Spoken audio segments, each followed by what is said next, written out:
I was built to last with the webs I'm weaving. I could change the past with all I'm achieving. Got my foot on the gas, never stop competing. If you break like glass, then this life's gonna end. I wanna be the best in the game, invest in my name. Check no restraints, I'm obsessed with the pain. I ingest, I retain, assess and I change. Possessed by the thought I'll be free one day from society's restraints. Money, clout and fame, mud, disease, a plague. We all love to hate, have to play the game, have to make a name. All our insecurities are on display. This is war with the enemy, think that it was meant to be. Living in a time where disease is on every screen. I won't let them fester me, I know most are festering. Negativity is a plague for the mentally weak.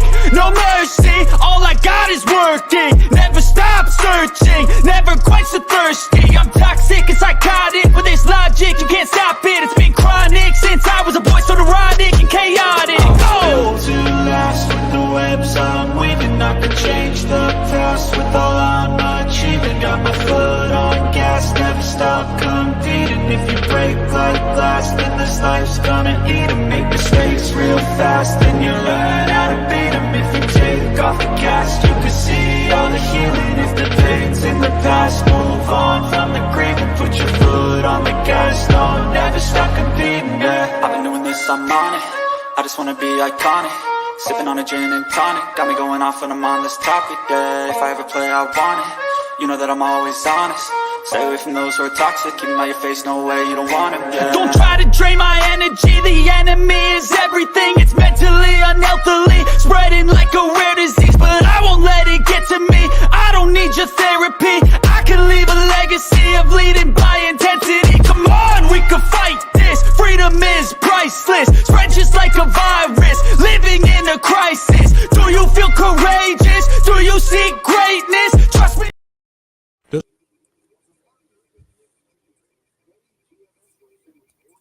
This video contains gratuitous use of profanity and uncomfortable pauses to compensate for lack of professionalism and original thought. Viewer discretion advised. What is up, everybody? It's your boy Next Shift in the house. Sorry I'm late, but like always, I'm here, so let's enjoy what we got. 36 laps left in stage 2. Stage 1 is just finished. Keselowski won it. Right now it's lap 95 of 200. Like I said, 36 laps to go. My guy, Kevin Harvick, started 13th, sitting 3rd. Real nice. What's everybody up to? What is everybody's favorite driver? Hit me up in the comment. Hashtag your number, your favorite driver's name. Let me know who you're cheering for today. My significant other is cheering for the pink car, which is number Keselowski, number 6. She's going because it's pink. So what is your color of choice today? And just want to give a huge shout out to Mitch Kosky for helping make the thumbnail for today's show. Really appreciate it, brother. Again, shout out to you. Shout out to also Robert, who also helps me out with my thumbnails as well. They are the 2 OGs when it comes to the thumbnail. But let's head over to the comment section real quick. We got Dylan. What's up, bro? Says, since when did you watch NASCAR? Since when? Since I came out of the womb. I have been a NASCAR fan since the day I was born. My mom and dad are both race car drivers. I've been around racing my whole entire life. Obviously, one of my favorite drivers, pretty much everybody's favorite driver, was Dale Earnhardt. But I also enjoyed number 2, Rusty Wallace, the Miller Gewin draft car. I was a big Mark Martin fan. I like the Labonte brothers. I was a huge Ernie Irvan fan. So I've been into NASCAR for quite a while. Dale Jarrett, Bill Elliott, Ned Elliott. But yeah, man, thanks for asking. Next up is Jadis. Jadis says, what's up? What's up, Jadis?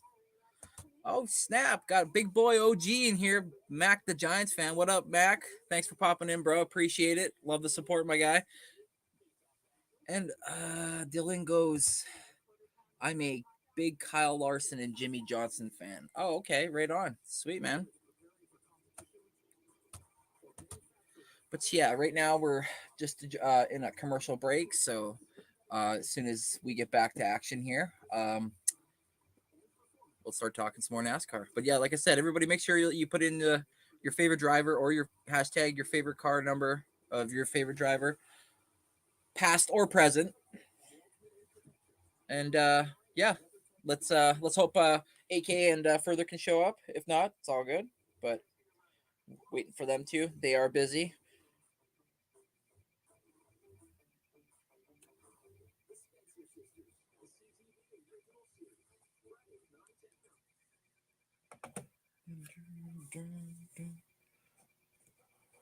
This weather doesn't need to be copyright. They should allow us to have music playing in the background, so it's like you don't have that awkward silence.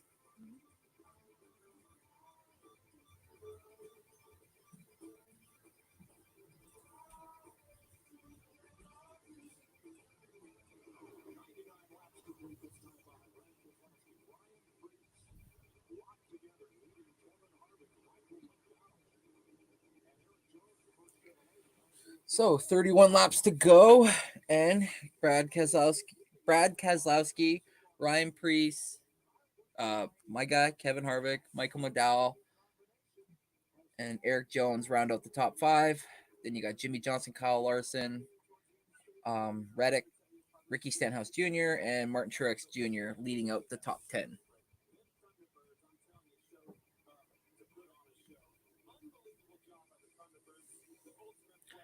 Yeah, so far in today's race, it's being heavily dominated by the Ford manufacturer. They've been the quickest this weekend.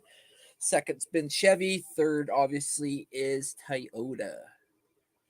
But I mean, like in the top 20, the Toyota's only got 2 guys in the top 20, and that's Reddick and oh shoot, they just cut me off, and Truex Jr. So they're not fast this weekend. They're probably still trying to hope to find speed. They're also probably hoping for it to clear up so that sun can come out so it can get it a little bit extra sticky. But it also looks like we're going into night here soon. So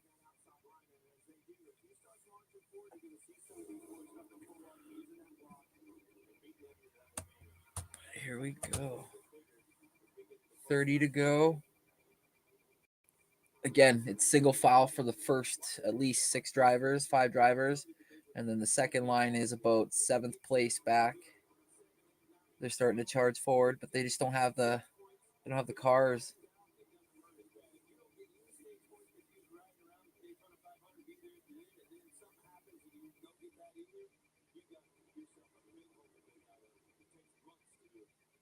Come on, Kevin Harvick. It's his last ride. This is it. He's retiring after this year. Spend more time with the kids. Let's go out and bang, man. Let's win the Daytona 500 and end it with a chip. A lot of drivers changing to new teams, so still trying to get used to the names associated to these numbers. That's Kyle Busch. Left Joe Gibbs and signed with RCR in the offseason, so really interesting to see that. And then just a lot of younger drivers coming up this year. Obviously from the Xfinity series last year.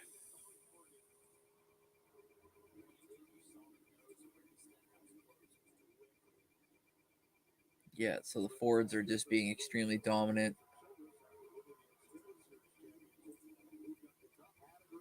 But like they say in this race, it's not where you start, but where you finish.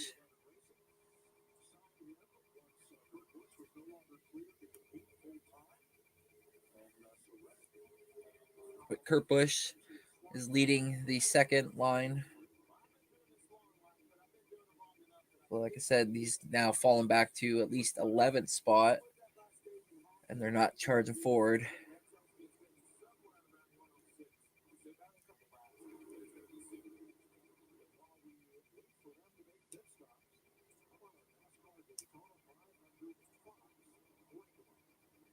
Oh, we got to crank him up.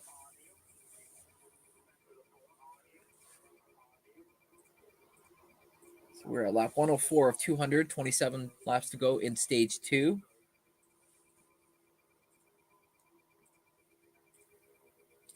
Oof, lap traffic, that's gets real scary.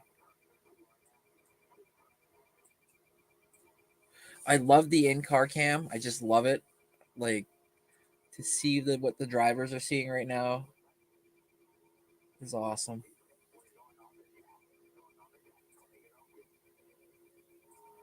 Oh, hey, look at that. They're just like bouncing and you're trying to keep that stuff straight. That whew.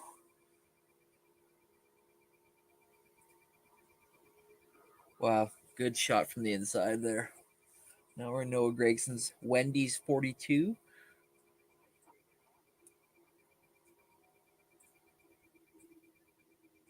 Anybody in the chat ever been to a NASCAR race? Have you guys ever seen one live? I personally haven't. I just seen a lot of racing up here in Canada. Whatever's allowed to come across the border. I really like sprint car driving too. Sprint car racing is really cool.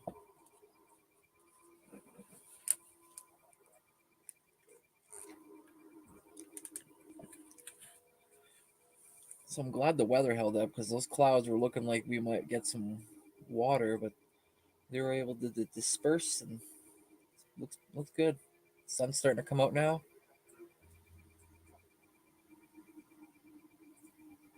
25 laps left in this stage, and then the final stage.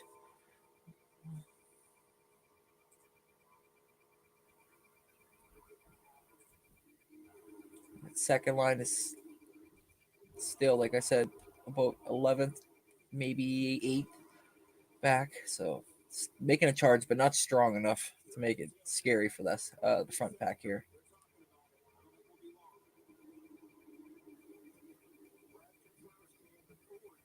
And there's some teams now wanting to talk strategy because come the third stage, you don't want to be caught with your pants down in the pits. So they're talking right now, maybe get out, go basically get some tires, fill up the gas, and go in the pits. And oh yeah, here we go. A whole bunch of drivers said, let's go. So they said, you know what? We're probably not gonna win the stage, but we might set ourselves up for the final. 18 cars coming to the pit. So that's gonna be a nice little pack for everybody to try to make a charge. This is very interesting. Everybody's just adding fuel from the looks of it. So they're just trying to fuel up so they can probably last the last 70 laps. That's a big, big strategy move. I wish I had it, but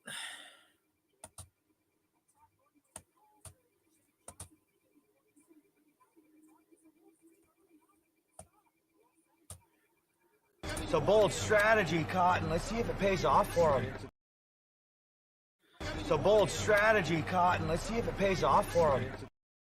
you know, that's a bold strategy, Cotton. Let's see if it pays off for him. So for me right now, I want my boy, Kevin Harvick. I want him to win this stage. 22 laps left.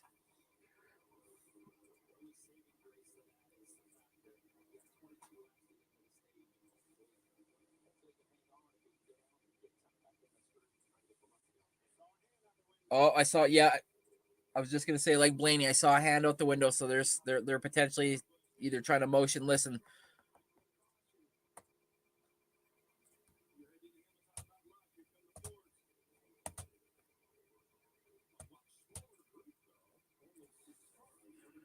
So 6 cars come in, small group, led by Keselowski and Priest. So obviously Kevin Harvick stayed out. And Ryan Priest is getting tires, but from the looks of it, these guys are getting tires at one side of tires, looks like mostly lefts, and a quick shot of gas. 21 to go. Kevin Harvick's out front. He's basically now got that Toyota, and then Martin Truex behind him. And oh, now my guy and a bunch of other drivers are starting to go to pit. So this is a little strategy. It's a big strategy by all the drivers to pit now. The ones that are pitting right now, kind of like I said, getting caught with their pants down because right now, they're the third group left, so they're gonna be so far behind.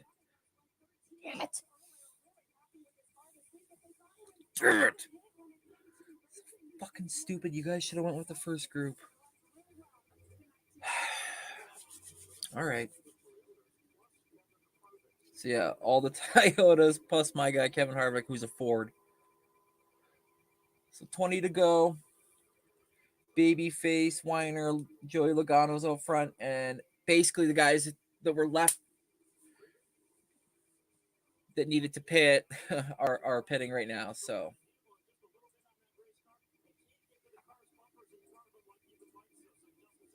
yeah, it looks like Logano's getting fuel and adjustments only. So Yo, yo, what is up, man? How's everything going? good, yeah, good. It's good. Everything's- Where's AM and AK? AK, I was told, had to go to work quickly for about an hour to do something. So Oh, okay. he Yeah. had something pop up for work, and then further, I don't know. He said to let him know on Twitter when he was when I was going live, and I let him know, but still nothing. So maybe I'll something came shoot him a in. text. I'll shoot him a text. I was just talking to him like an hour ago. Mm. Yeah. Me too. I was messaging back and forth. Oh, hey Earl, thanks for coming through, bud. Appreciate it, man. Hey, Earl, how's it going, man? Ah, So again, here we go. Another commercial break. yeah. Dude, that Mac McClung. How about that, man? Right? Yeah. Yeah. I've been watching him since high school, and now everyone wants to become a #1 fan. Right. Like, I guarantee you didn't even know he went to Georgetown. Yeah, I knew he went to Georgetown. I knew that. He went to Georgetown. He went to Iverson's camp, and Yep. before Georgetown, he was actually at Rutgers. Yeah, and didn't he do a little bit of street ball too? Mm-hmm. Yeah, Yeah. that's what I thought too. Yeah, Yeah. man. So it just like bothers me when I see people like that. I'm like, are you kidding me? Yeah, you're not a fan. You're just a wannabe. It will die in like 2 days. Yeah, you're right. Yeah, the people will forget who won. Yeah. Not just that, dude. Did you see his mixtapes, like his dunk mixtapes on Blow His Life and everything? No. Oh, you gotta check them out, bro. I'll send them to you. Like, Thanks, they're Earl. I appreciate it, sick man. as hell. Yep. Oh, I did that too. So, just wanted to hang out for a bit as I'm scheduling streams. I think I scheduled like 5 today. Oh, nice. Yeah. No stream for me today. So today is just like behind the scenes day. You guys were up pretty late last night, though, yeah? Yeah. I went to bed like around 11:15, 11:30. As soon as I went to bed, the event ended. I'm like, you mother. Who won? Roman. Oh, he did win, eh? Yeah. Yeah. Kind of saw that coming. Yeah. He's not gonna lose to his brother or anybody Whatever else. that is. Yeah, whatever that is. Exactly. Yeah. Yeah, people. It's like his brother is like honorary Oos and everything. He was like, oh, So, like, hasn't he held the belt for like 900 plus days or something crazy? 903. 903 now. Wow. Yeah. You know what I'm more excited for, dude? The boxing next week. Oh yeah, the Jake Paul versus. I'm actually like, bro. I've been watching this guy. I don't know if you know him. God. Wade. You know that guy Wade who does YouTube and shit? Yeah. Like for look at boxing? Oh my god, really? Fuck off, Tom Brady. I don't need you in my stream. But yeah, I watch him a lot, like every single day. He got me into boxing, and I've just been a fan of it. Been studying it for like a little bit now. Like shit. Yeah. You know what's funny? I can watch boxing, but I can't watch UFC. I know there's a lot of people that are like that. I just don't know why. It bothers the hell out of me. Either it's too technical, or some people just find it too either too like dull. Like sometimes like, a fight can be kind of boring if they're just on the ground wrestling, and a lot of people want to see that. Or at least in boxing, you see what you want to see, which is somebody punch somebody in the face. Exactly, right. So You know what's funny? It's like the influencers that got me into this like boxing scene. Like I've been watching boxing in the past, but not like this now. Yeah, you can thank the even though like a lot of people hate him, you can thank Logan Paul for that. He's definitely and No. If you know, there was like I forget who was like the founder of Joe Weller. He was like the founding father of like the influencer boxing. And the first match or the second match he called out KSI, oh lost yeah. to KSI, and then KSI called out Jake Paul and Logan Paul after that fight. That's So right. it kind of started And then from lost to there. Logan, right? And then lost, and then No, he KSI actually drew. They tied. KSI and Logan tied. And then the next match, KSI won. KSI won the next one because Logan had a cheap shot in the back of the head, and he's right. That cost him 2 points. Logan's like 1-1, right? Because like he lost to he lost to Logan. KSI, and that was it. He's And 0-1-1. didn't he fight Mayweather? But that was Yeah, just an expedition. if you call that was like an expedition. People like I don't call that a loss. Like Okay. it is what it is. KSI's brother Desi fought Mayweather. Big crash. Oh shit! At least probably 6, if not 7. Oh, now another card. Oh, your pink car's out. Tootsie's is out. Oh, Chase Elliott's hit. Oh my God, Daniel Suarez. Oh my gosh, they just who's went in the lead? Who's in first right now? Right now I don't know because they just cycled through going to the pits.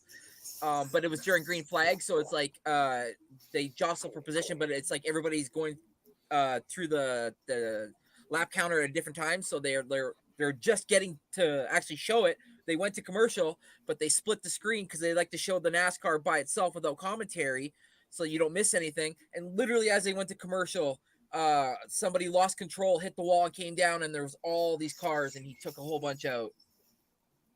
But the guy.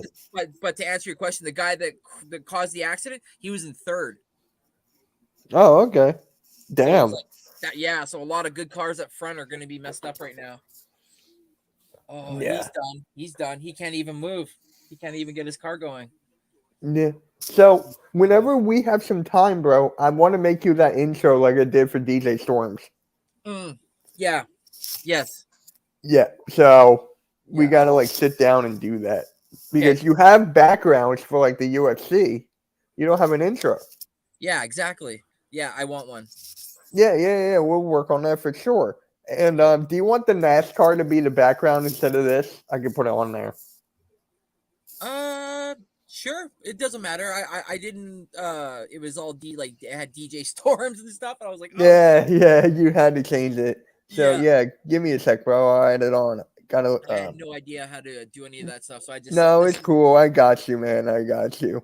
Sweet. Just give. Oh, I gotta delete one. You son of. Well, Jeff, your thing's get. No, I'll keep you, Jeff. Oh yeah. No, I gotta get rid of you, Jeff. Sorry. Wow. It's okay. He can always add his in.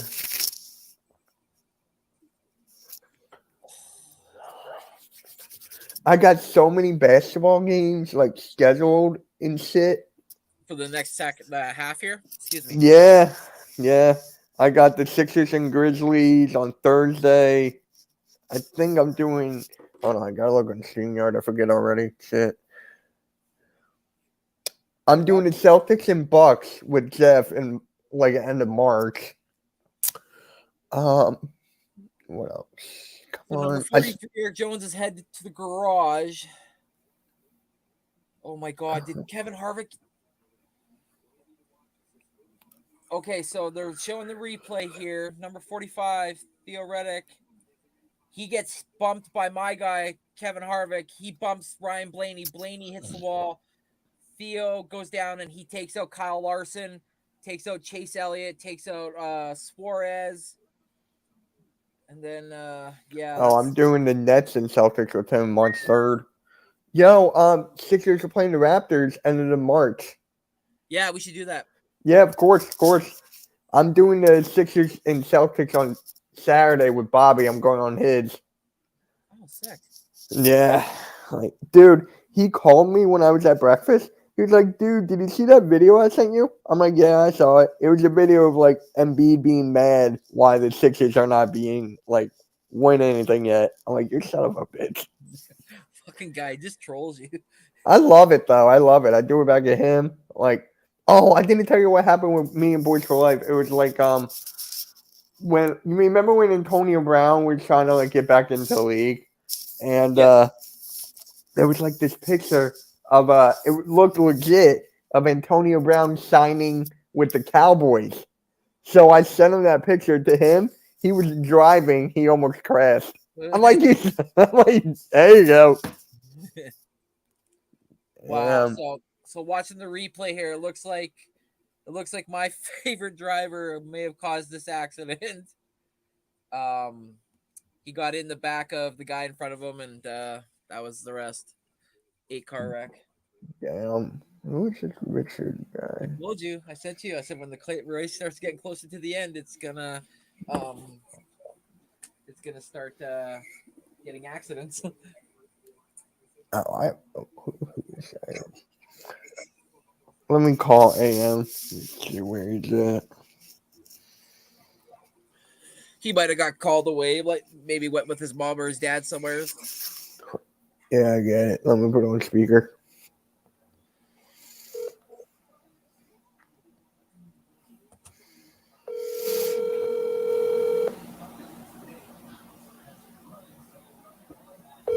You know what's funny? He calls me every single day. He expects me to pick up, but when I call him, he doesn't pick up at all.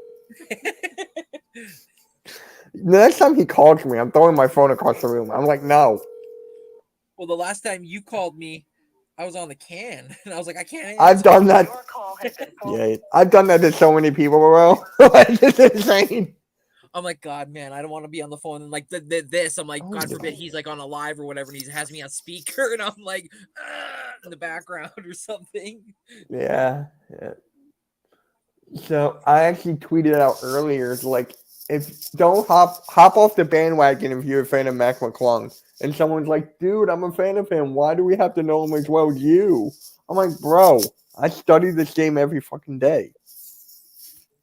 Like right now, I'm watching YouTubers play basketball. Like, never ends.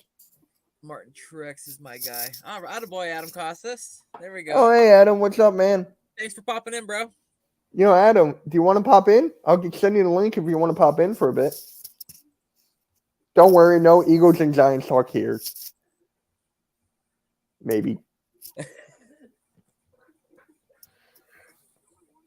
So, Damian Lillard, 3-point at the last shot.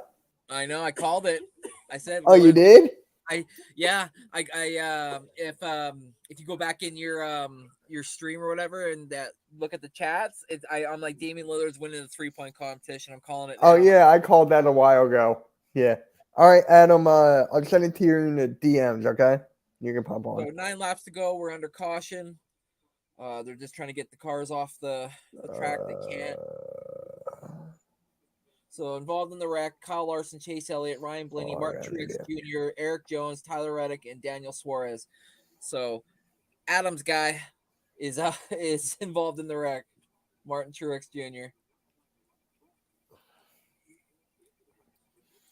Kevin being too aggressive, man. Ooh, look at the tire. Look how it just like shredded.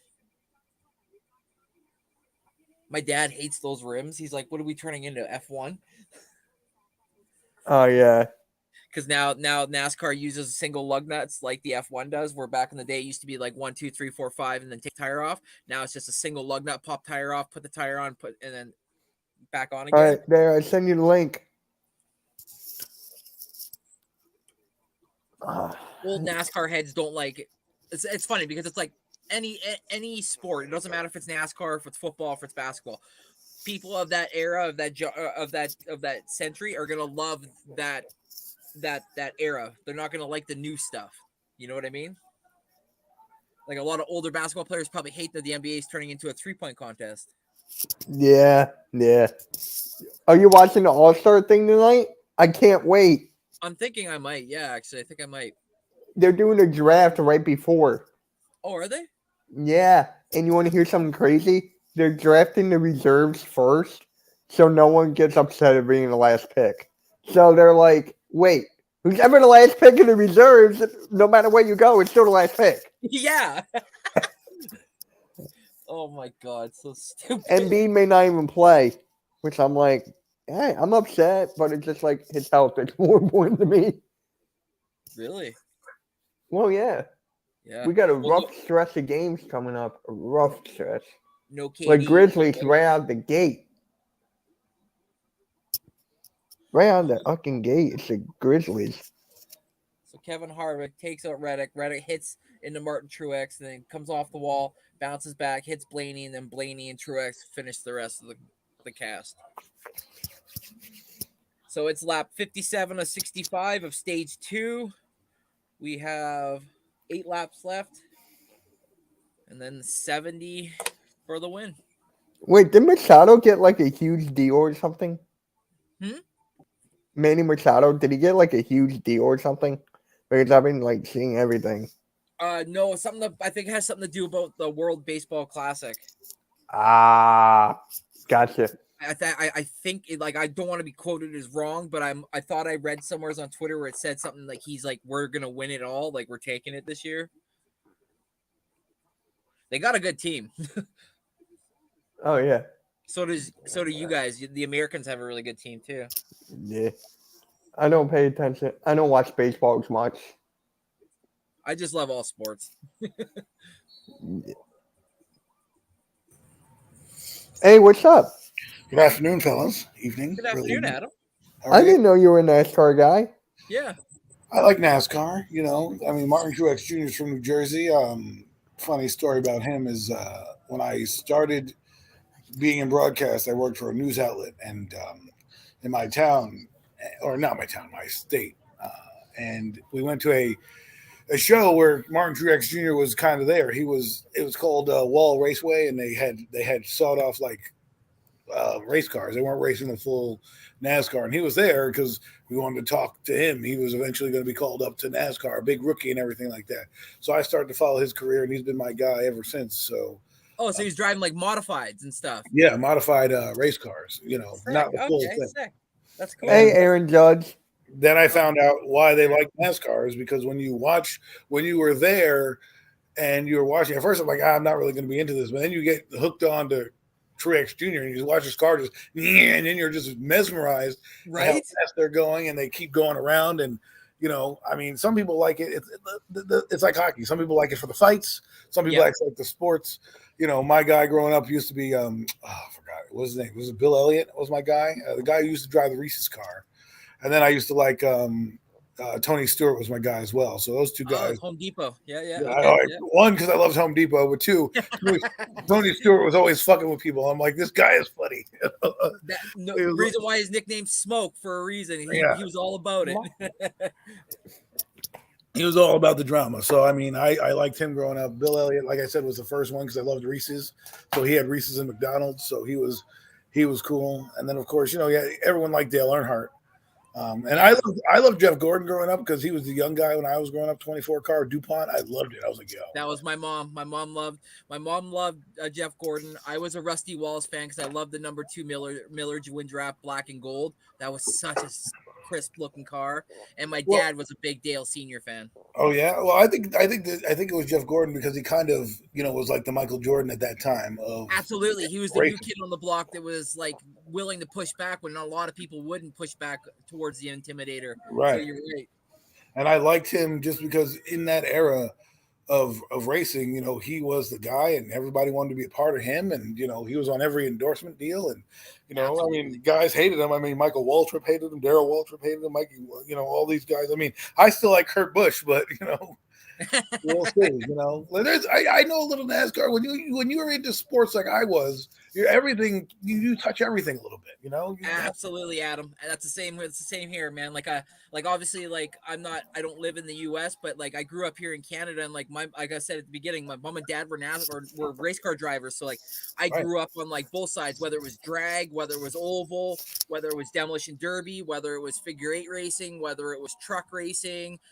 You name it. Like I was involved like with everything. So like when it came to this, it like embodied what basketball and hockey and football Right. meant to me. It's a team sport. Like, yeah, it's one guy driving the car, but that guy didn't build the car. Right. He didn't. When you learn the ins and outs of it. Oh, Martin Truex is in 2. Yeah, buddy. Yeah. I was just gonna say, yeah, he's battling right now. He's in third, but yeah, he's. He got a Toyota. They got the Toyota truck. Well, on my show on my TV, it says he's in second, so he might have just dropped on your. Yeah, it's going in and out because now they've got the 2 line back now again. So there he is. Come on. Well, he was a points leader at one point, or he won the entire thing with just points. So it's interesting these point kind of stages sports. Yes. Because you don't necessarily need to, like in tennis, you could be the best tennis player in the world and not win a match. You know what I mean? Like like not win too many matches. You don't have to like have the best record. You just have to have the most points. And it's kind of interesting to watch. Like, in hockey, the same thing. Points are very valuable. Like in the NFL, the reason why people like the NFL, it's so cutthroat. Oh, like, your boy Truex pushed Logano all the way to the front. Oh. 4 to go. He just he shoved him out there. Truex is gonna win this stage. Mark my words. 4 to go. Here we go. 3 coming down backstretch.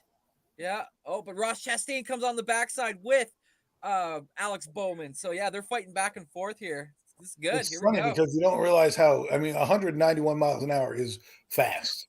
Yeah. Really fast. You won't know it because most cars don't go it and most people don't try. But if you've ever done it before, and I've pushed at least 120 at some point, we've all done it. Chastain comes down to block Logano, just gets in front of him, basically right on his bumper. That's right, Truex. You get back in number 2. Woo. So Truex right now is sitting 4th. Oh, son of a bitch. But wait, he took a number 2? Damn. That's the problem with draft races. Like you could be sitting second, and then all of a sudden you get sucked back to like 20th. Yeah, well, it's like that spring. One of my favorite movies of all time is Talladega Nights. And yep. Shake and bake, baby. I'm on fire. I'm on fire. So you want to hear something funny? Philly halftime hates Will Ferrell. Hates him. Yeah. I mean, he's not everybody's cup of tea, you gotta. My dad and I are just like, huh? I think it's hilarious. I think it's one of the funniest. I love him. The other guy's one of my favorite movies. He's in that, and I think he's hysterical. He's also in Wedding Crashers. He does the best job in Wedding Crashers as well. And a lot of the comedy movies I love, he's in it. He's either a lead role or has some type of part in it. You mean like old school? Oh my God, we're going straight in. Go in stage 2, and Chastain and Bowman are neck and neck. Oh my God, oh, you just makes me laugh. Truex falling down. You're coming with. Logano's sitting 3rd. Here we go. Final lap of the stage before the 70 lap finish to win the Daytona 500. Why is it called the Daytona 500 and only 200 laps? It doesn't make sense. They do it because of the line. Like I get it, but I always thought it would be like this thing 200, and you're like, all right, at least there's 200 laps. Daytona 500. I thought there was 500 laps. That's why. No, it's 500. They call it that because of the miles. It's 500 miles, 200 laps. Oh. So they come to the finish. They're neck and neck. Bowman beats out Chastain. No, Chastain beats out Bowman to win stage 2. Do you like the stages? I don't really like the stages. I'm not a big fan. They implicated this back in 2017, and ever since then, I've never liked it. But I mean, I think it's drawn a lot of people away from NASCAR in terms of like what you're doing. But why don't just keep doing it the old school way? Just race till your wheels fall off. You know what I mean? Exactly. Yeah. But like you said, there's somebody in the marketing department thought, oh, let's make stages that'll probably draw more. When you're right, actually it's doing the opposite. It's deterring, because like my old man, I don't even think he's actually watching this today, because like, one, he hates the new tires, he hates the way the body's going, and he goes, and two, he's like, they're changing this into like a circus where like they gotta have stages and it's like no, like turn it back to the state where it was you go out there and like you just said, race for 200 laps. Well, you know what it is these new invented sports. The same thing with hockey and basketball. You know, basketball, like you said before, was predicated on the 3 point. It's kind of boring, right? I was talking to somebody at dinner last night. These guys came in and they were like rattling off basketball traits, and they're like, LeBron James is better than Michael Jordan. I'm like, you need to go back and study some more film before you say that LeBron James is better than Michael. So what are you talking about? I'm like, dude. The guy had a crab dribble. I mean, they make traveling legal because of this guy. And I mean, Jordan. I mean, they're like, well, he goes, well, do you think he would have lasted in the '90s? I said, hell no, hell no. And my point is that like guys like Curry, they in the '90s, done. Bye, see you. Mhm. You'd be on the injured report especially when he first started with his ankles. I mean, you think that Charles Oakley's going to let that little dude take the game over? Please. Right? Yeah. You think Dennis Rodman's going to let that little dude get to the rim? Come on. Shaq. My God, these guys. Bill Wall. I mean, I told him Bill Russell was the best player ever to play the game. They're like, looked at me like side. I'm like, 13. He's like, well, the game was different back then. Yeah, it was harder. You know what I'm saying? It was harder than it is now. I mean, if you put Jordan in this era, he's dropping at least 35 a night, if not more. Mm-hmm. He played in the era. See, people need to understand is I don't know how young you guys are, but a lot of people don't have I'm 28. Their parents to help them watch basketball and things like that. They think they just came out of the womb, and then all of a sudden basketball was invented, right? And like, oh well, the basketball. Like this kid's like, I've been watching basketball until I was 3. I'm like, dude, you probably didn't know how to spell basketball at 3. Don't give me this. You were studying basketball at 3 years old. Give me a break. But my point is like. I've talked to a lot of fans, and they just think that their era is where football began or a sport began, and they don't want to study. And I'm like, in order for me to appreciate a game, I need to study the greats that came before it to understand how we got to this point. That's me. I did that. I've been doing that like every day for the past month or 2. And now, did you watch the dunk contest last night? Oh my God, hilarious! That guy won. Guy looked like a freaking elf out there compared to these guys. So here's the funny thing. I've been watching him ever since high school. That guy's and I know pretty much. Huh? That guy's been in the NBA for like 2 days. I've been watching him since high school. So here's the funny thing, right? People want to hop on the bandwagon now. I'm like, okay, so where were you? Did you know he went to Rutgers? Did you know he went to Georgetown? Did you know he played basketball at Iverson's camp? Did you know, like, he was a rookie of the year in G League last year? No. Like, I studied this guy. But apparently he's a YouTube sensation, so. Yes.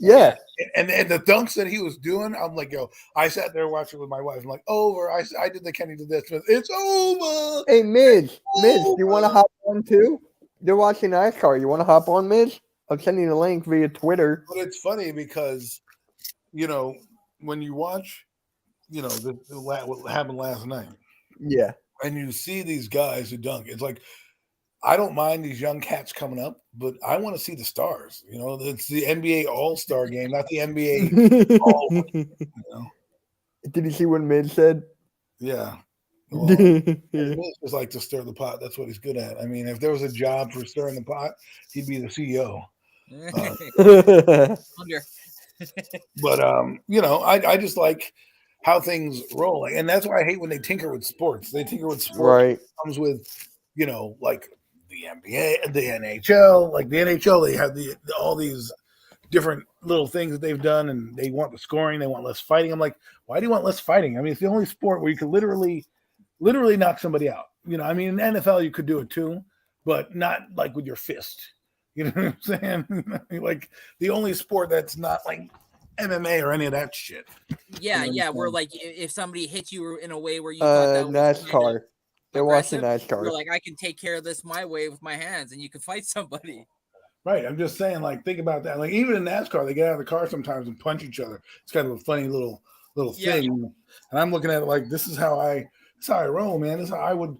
Because in the football, that's why I think in football they're making it too soft. They're making it like, oh, you can't hit this guy, you can't hit that guy. And I'm like, if you take that element away, and the reason why I think there are a lot of injuries is because these players don't get to hit as much, right? Tell them I was forced onto the freaking grass. Sorry, Adam. as they're getting out of the pits and cars are just swerving to miss each other. It's a Nice. hectic place. Oh, Alec Marola gained 12 spots. Bleh, gained 12 spots. Now he's in first. Chris Buescher got 7 to second. Byron moved up 4 to third, and Kyle Larson moved up 8 to fifth.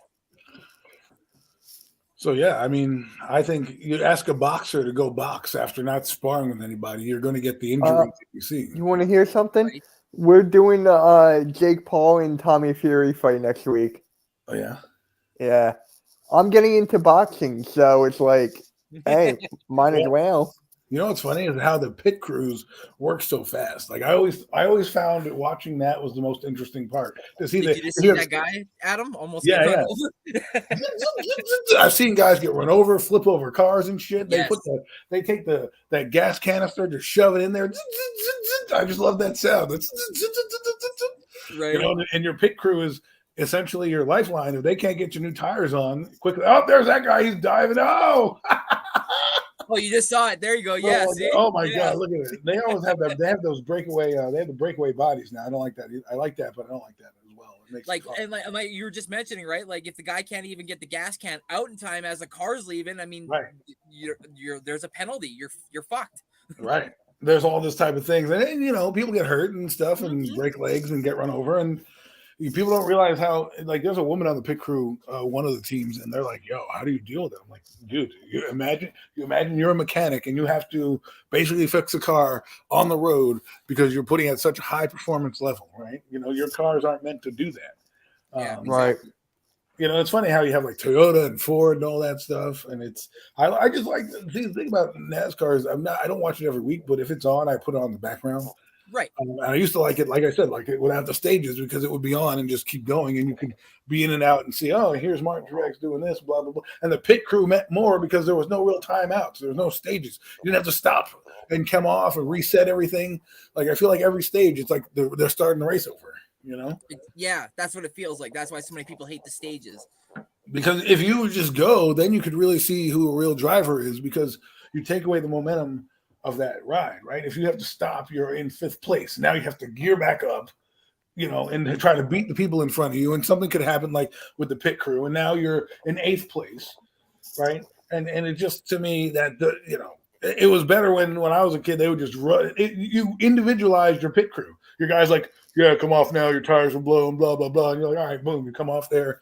You're in the lead. You quickly get back on the race and go. Now it's like, well, you know, you get off on staging. Da, da, da, da. I see like there's more crashes now these days. It's like, it's a mess. Every sport's a mess. Its problem is because we've got too many corporate bigwigs in there. They want to sell advertising dollars more than the actual product on the fields, road, ice, whatever, right? Like the NBA is a walking endorsement.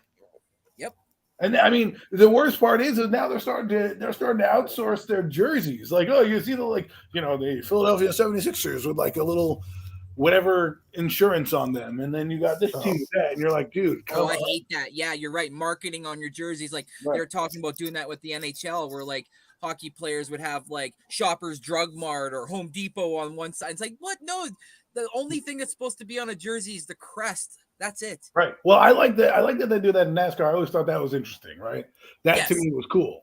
That's different. That's unique Right. to NASCAR. It's like you want to show off your sponsorship because they're the reason why you're technically driving this car right now. Exactly. And so to me, that form of advertising is now everywhere because someone said they were watching NASCAR. I'm like, oh, why don't we do that everywhere? And I'm like, what are you going to do? Like, if you do that to like the Eagles jerseys or the Giants jerseys, you just put all these endorsements on, you're going to take away the fabric of what you're watching. Instead, you're watching the New York endorsements as opposed to the New York Giants, right? So, and also too, Adam, what if it's an embarrassing company? Like, what if it's like the Philadelphia Eagle X-Lax? Oh yeah, or the Philadelphia Viagra's, right? You know. Oh my God, this team will make you hard. You know? Wasn't there hard like the Giants? Take Viagra. Oh, there you go. You know, you'll take the knockoff one. You know, you'll take for hims or whatever it is, right? What if you're the guy that gets the jersey that has like, you know, the feminine products on it? You know, you're the guy wearing the fucking tampons on your right. On your The always pads or something. You're right. You're like, I can't do anything about this. You know, it's team issued. You know, like it's funny to me what they want to do. And listen, I'm in advertising, so I understand what they do. I'm on the back end of advertising, meaning when you go on a website, Yeah. certain things on a website, those ads that populate, those are what I kind of work on. So Oh shit. it's nothing glamorous. It's just every advertiser has like a flight date and a run and things of that nature. So somebody in the back end has to be like the liaison to get them up on the website and everything like that. And there's a whole list of shit that goes on. So if you see those things when you're shopping, I'm sorry. That's how they do things in advertising these days. You want to talk about sponsorships? You remember in Survivor Series, the Lights Out match? Yes. Mountain Dew? Right. Well, I mean, that was a Royal Rumble, but Oh, Royal Rumble, my bad. but I get that. I don't mind technically a sponsorship to it. That's what I've grown accustomed to. It's when you have multiple sponsorships and they're just everybody wants a piece of the pie, and it just takes away again from the fabric of the sport, as opposed to just watching it. Because now my eyes have to do this dance, around. Yeah, but that was just so bad. That whole match, the whole thing was just Well, I thought it terrible. was an interesting concept. I don't think it was as bad as people thought. I just think The match was like under 5 minutes. Well, what do you want? They wanted to come in here. It's not a marquee match. You're not going to watch the pitch black match. I mean, right now he's going to be going after Bobby Lashley now or Brock Lesnar. I think it would be better for him to go after Brock Lesnar. I think it might be a triple threat because after what happened last night. Yeah, but I saw him, but I didn't see what you think. Roman Reigns, Sami Zayn, and Cody Rhodes. No. I'm talking about triple threat between Brock Lesnar, Bobby Lashley, and Bray Wyatt. Well, I don't want that. I want Brock to go against Gunther. I would like, but I don't. I think Bobby Lashley, I hate to say it, is not on the level of. Wait till you guys see Noah Gregson's helmet. Sorry. I don't even have it on. Bass Pro Shops. Love Bass Pro Shops. They have the best hats. You see them everywhere. I love Cabela's. Like you go there, they have the fish tank and shit. So we don't have that here. Oh yeah, well you need to get. Well, not where I live. Like we have one, but it's just kind of far away. Yeah, so is mine. It's 2 hours away. It's like a family road trip out here. It's what are you going to be doing today? Well, we're going to Cabela's to shop. Cabela's. I want to shoot that little bug gun. Listen, I'm all like bow and arrows are cool. My brother-in-law. Those are sick. My brother-in-law took me bow shooting at a range. I was like, dude. It's so much better than not better than guns because guns are crazy when you shoot a gun that's so powerful. But when you shoot a bow and arrow and you hit the target and the bullseye, you're like, damn. You're like, that's damn. What I'm about. Right. The gun is more because I did something with the same news outlet that I worked with. They said they were doing a thing about which is more accurate, a gun or a bow. A bow is very accurate within a certain range. A gun is not as accurate after a certain distance. It becomes less and less accurate unless you're a sniper, right? And that's why they have that long ass barrel because once you have that long ass barrel, the bullet can, get a little bit more on target. But if you're shooting a regular Glock, if you're not close, you're just spraying. Like, yeah, spraying is right. It's correct. Yeah. We got Bubba Wallace out leading the pack. I hate Bubba Wallace. So does everybody else. I'm a fucking loser. Sorry, my language. No, you're fine. It's fine because Eric Almirola is getting pushed by number 17 and number 5 and my boy. And he's now up front. You want to talk about a hypocrite? Bubba Wallace is a hypocrite.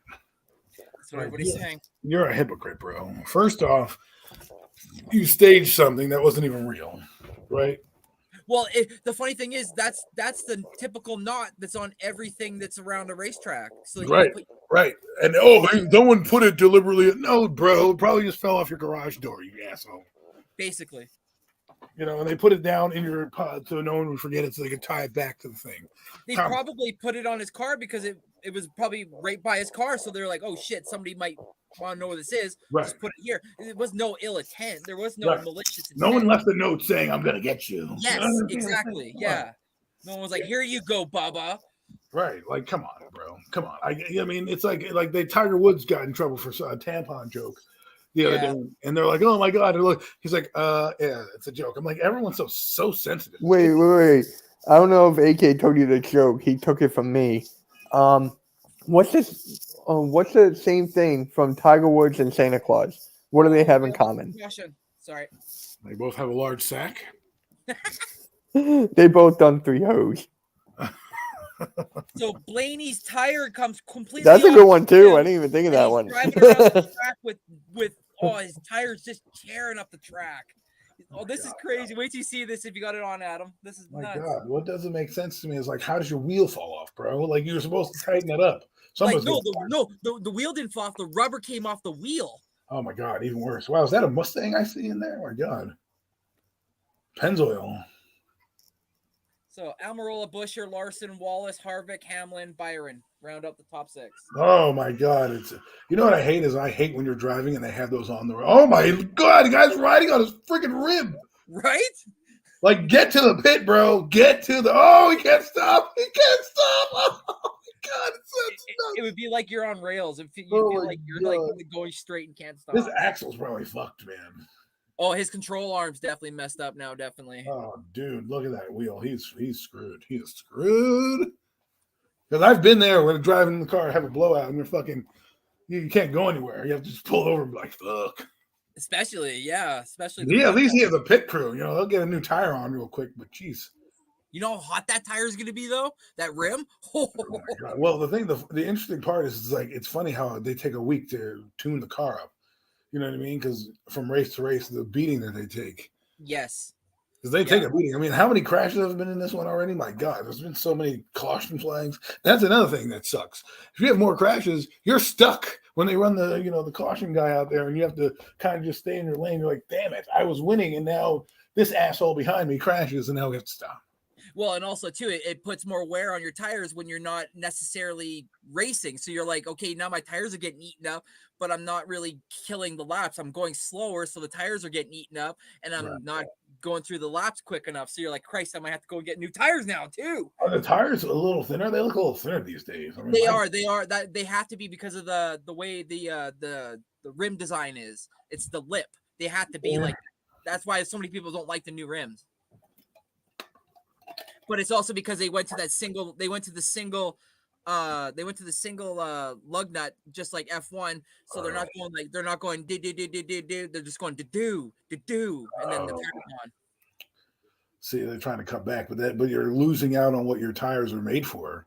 Exactly. Yeah. Your tires are made. See, Formula One, you're driving around the streets, different animal. Right? Exactly. Or your racetrack is a little squigglier than going left turn. So I understand why they would need it. But here you need thick tires because you burn it through layer after layer. Because of the banking, like 60-degree banking would eat a tire up like crazy. Like that's what a lot of people don't understand about NASCAR compared to F1. You guys are open wheel, but you guys don't have the banking like NASCAR does. Like on a 60 or 40-degree banking, imagine holding the car at 192 miles per hour. The tire would just be eaten up alive. Yeah, it's a totally different animal. Yeah. It's a different way of thinking, all that crap. It really is sad to see what they've done with these games to cosmetically make them the way they are. Yeah. That's the only sad part, really. Oh wow. Danica Patrick's back. Danica Patrick's back with Fox. I hate her. So do I. She's so annoying. She thought she was all that and somewhat easy on the eyes, but Rogers. Remember that when she was with Rogers? I was like, oh my God.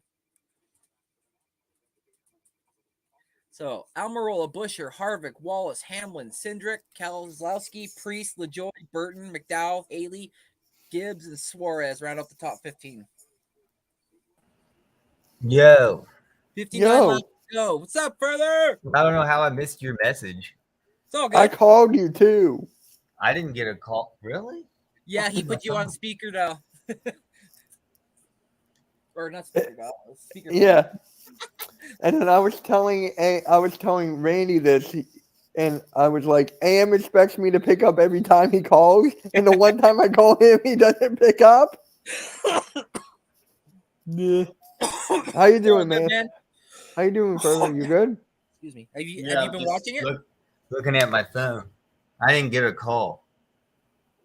Did you call the right further? I only have one further. I only have one further. Yeah, it was the same number I called you on. Now you called me on earlier today. It rang Oh, like what, 3 or 4 5 times. No, it o'clock? rang 4 times and then it went to voicemail and then he hung up. I But don't know that what. doesn't matter because you're here now. It's all good. Yeah, I Yeah, know, right? I text who up. cares? You I been was like, watching? yeah. Oh, look who's here and says he's overrated. No. How you doing? Don't worry. Tom Brady was here earlier too, apparently. I know. But hey, he's getting the bag. Who Jalen is? Hurts is Jalen Oh, Hurts yeah, is about to get a bag, yeah. Yeah. And rightfully so. Listen, you went to the Super Bowl, everyone's getting the bag, you know. Yep. And I know people are like, poo-pooing it and like, oh, well, why are you going to give it to him? I'm like, we're about to pay Daniel Jones millions of dollars, who's far less athletic and has accomplished far less in his career. We're about to pay him $35 a year. Oh, so Bowman got into it with another driver as he was going into his pit.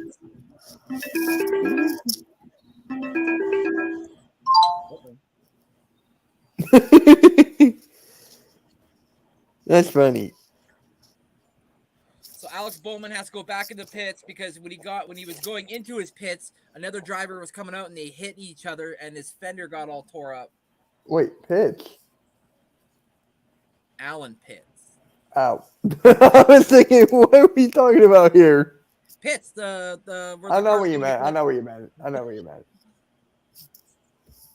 So it's lap 142 of 200. We are in stage 3, 12th lap of 70, but we are under caution. There have been 38 lead changes, 16 leaders, and 4 cautions.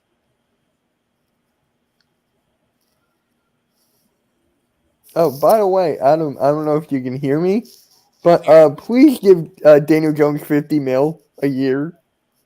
They got to pay Saquon too, bro. I know.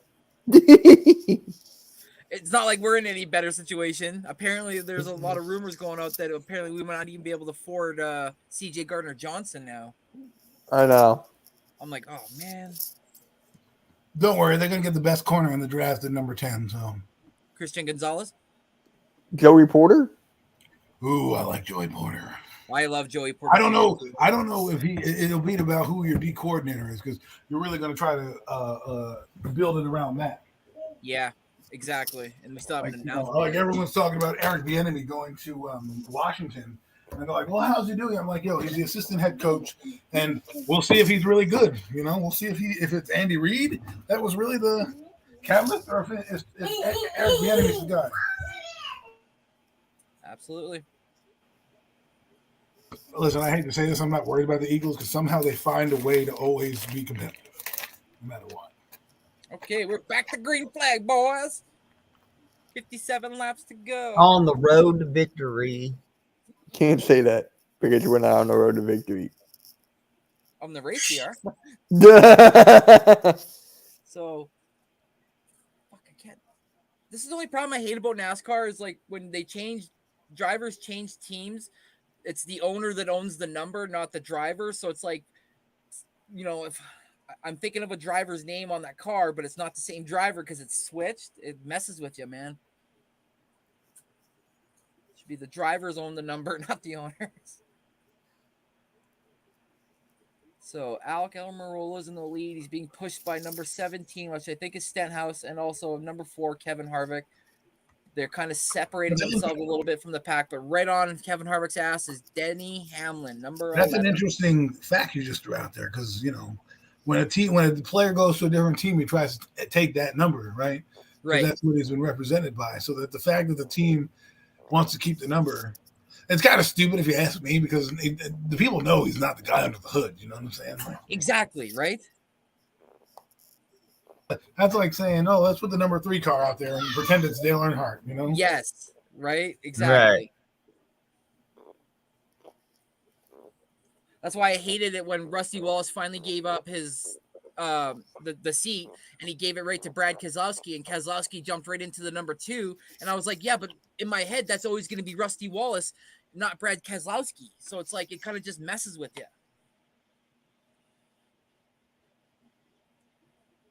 Sports is becoming stupid. They just like to annoy us.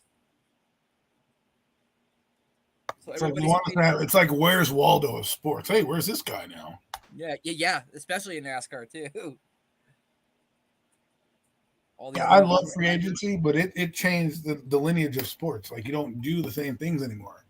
Signing for more money. People don't realize like in the '80s, you didn't change teams in the '80s. You got traded, but you didn't have the choice to. Hey, let me go to this team. Let me go to that team. Yeah, Now exactly. it's all about money and like in the NBA. The thing I hated about the NBA the most was like the super teams. Like, come on, bro. Like, come on. Jordan would never be on a super team. Never. He'd be like, I want to beat you. I don't want to join you. Yeah, he's like, I appreciate it, but I'm like you said, I'm gonna be the one that's gonna be destroying you, not joining you to destroy.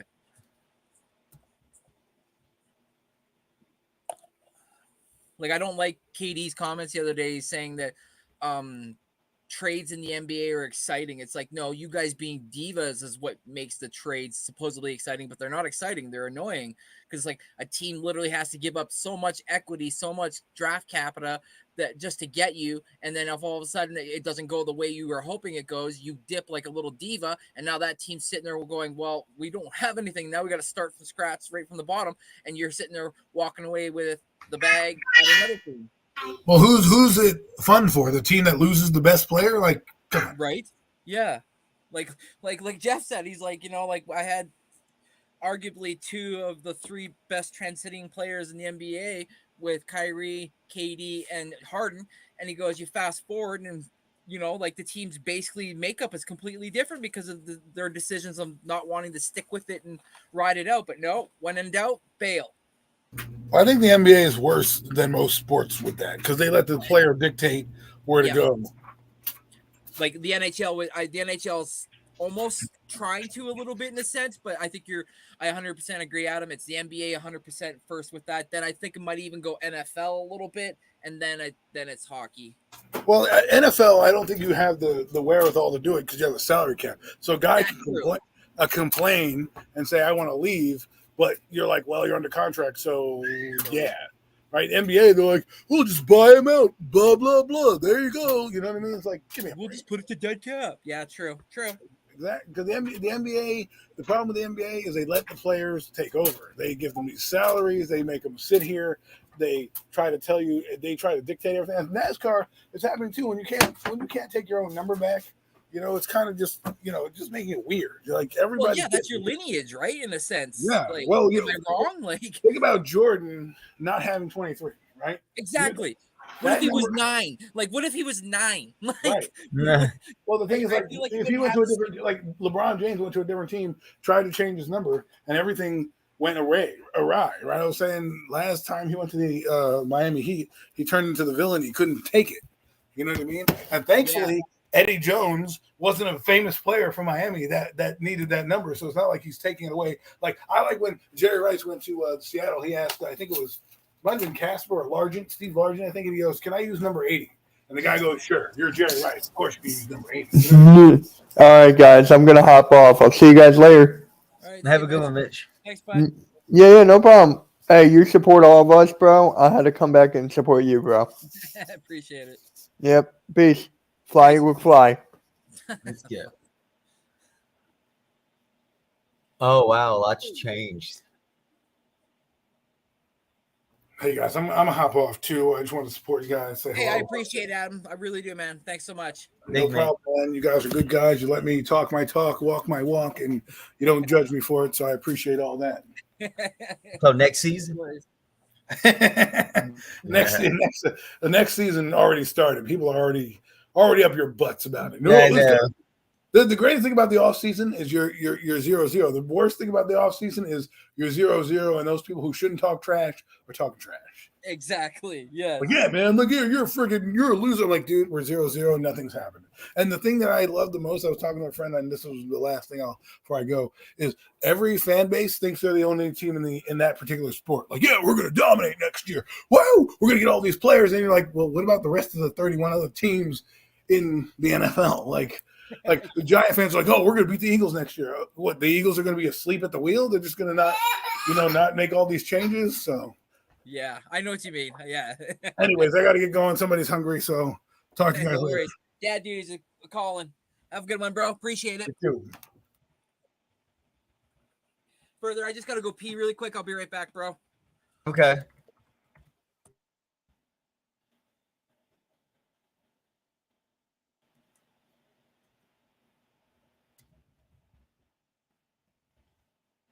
All right. Hamlin still in second. Oh, Hamlin's in first. 49 to go. Oh, Hamlin back down to second. Wallace is 12th. McDowell 13. Hamlin drops to third. Pilowski second. Bushier first. Hamlin back to second. Yeah, Chris Buescher's having a good race today. Where is Kyle Busch? Oh, look, Logano's way down 19. Dillon at 20. Kyle had a he's been having car trouble all race. Yeah. I think he's at closer to the back. Dude, I'm sorry, I heard a funny thing Kyle Busch said today. He goes, I bought myself a lottery ticket this evening because I have a better chance winning the lottery than I do Daytona 500. He's not no lie there, that's for sure. Right. It is possible to win this race. Ooh! Hamlin getting a little loose. Number 7 got into the back of him. That's, I think, Corey LaJoy. What the fuck happened to Harvick? All of a sudden, he was like dropping back. He was second and third. Now he's 19th. It's my guy's final year. Shout out to Kevin Harvick. What a great career. Took over for, I believe it was Richard Childress when Dale Earnhardt Sr. passed away. He took his number 29 car and took the Goodrich colors, and actually 3 races, or I believe it was the very next race, won, and got very emotional and said this one's for Dale Earnhardt Sr. So this is his last year racing, so we'll spend more time with the fam, respect him, but I want him to win this goddamn race.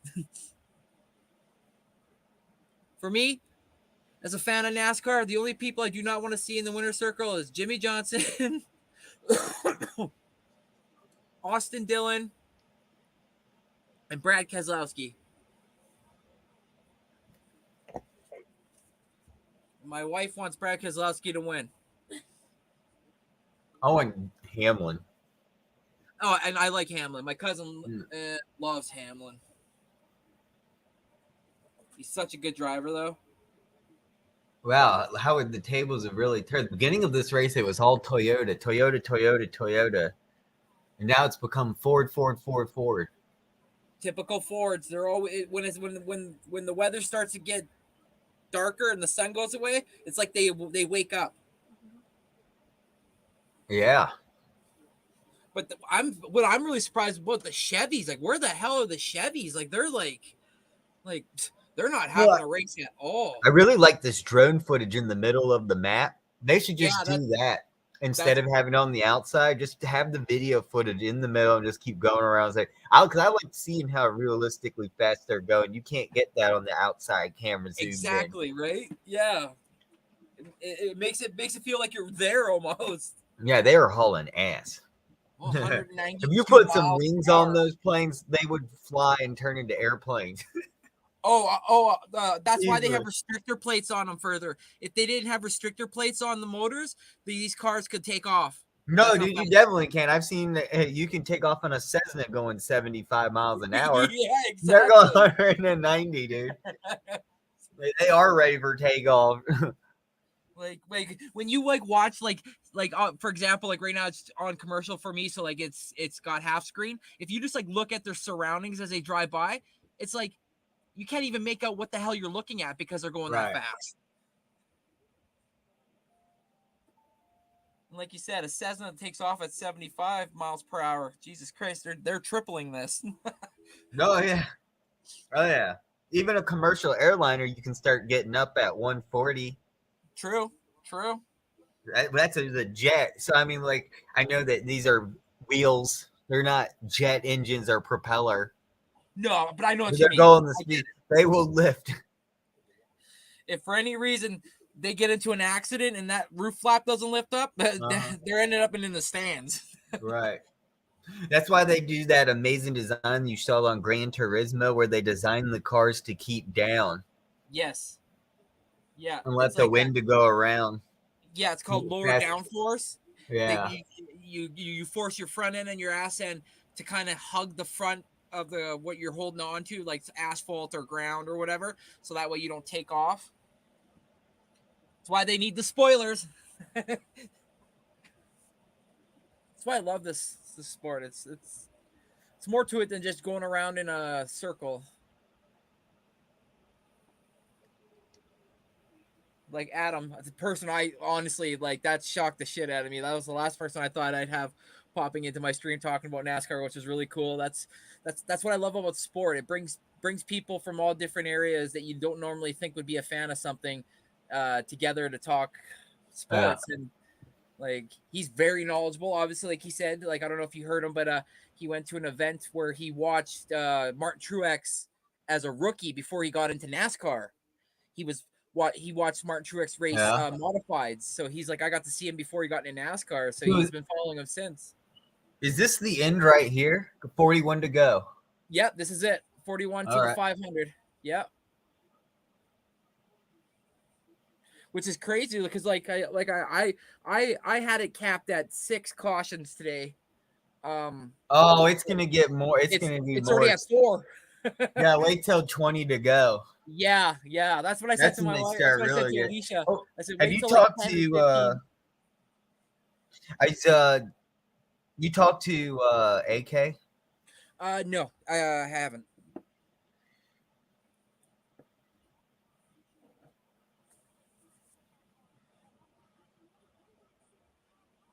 Dang, my bad. You were quick, man. I thought you were gonna be until like 4:30.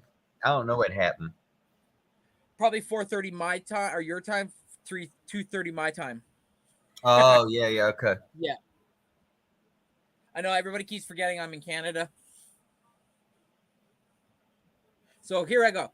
If Kevin Harvick doesn't win this race, fans, people watching, so shout out to the 5 that are in the chat here. I really appreciate it. If you haven't already, I really appreciate if you hitting like on all the streams. So that's mine, Next Shift Randy, Further AMs, AK Eagles, Hardcore Sports Network, and Let's Talk Sports. That'd be greatly appreciated. Just helps pump out the video into the algorithm. And again, shout out to my guests today. Mitch Kofsky popped in for a little bit, had my fellow rival Adam Costas, the New York Giants fan, pop in, who's a big Martin Truex fan. So shout out to his driver today. And then obviously right now with my co-host Further AM, his favorite driver, Mr. Denny Hamlin, the number 11 FedEx machine. Really appreciate it. Thank you all. Oh man, it looks like it's getting. I hope those clouds are coming back because it looks like it's starting to get kind of muggy. It's I don't know. It looks clear when they're actually in the car. Yeah, you true. still see blue though. It's choppy. Because at the beginning of the race, excuse me, I caught word that they were worried about the clouds being like rain clouds, obviously. So they were like hoping that they would disperse the way they are right now. So that's good. Yeah. I hate when there's a race on Sunday, but it has to get postponed because of rain, and then all of a sudden they race on Monday, but it's like nobody's showing it because that time slot's already been spoken for, so you don't get to see anything. Oh yeah, here's that drone cam. You're right. That is sick. That thing is hauling ass. Imagine the guy that has to operate that. That'd be sick. You're a drone operator for NASCAR. Thanks.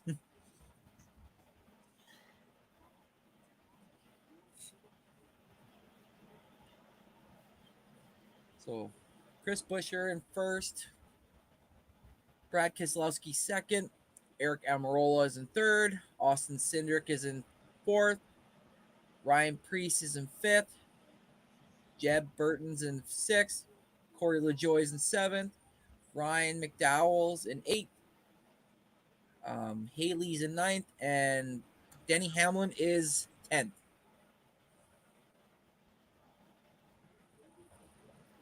Holy crap, here comes Kyle Busch. He's number 8. Or 6. No, 8. That's an 8. So many goddamn number changes. 34 laps to go. Last caution before the race ends. Or caution, sorry, commercial.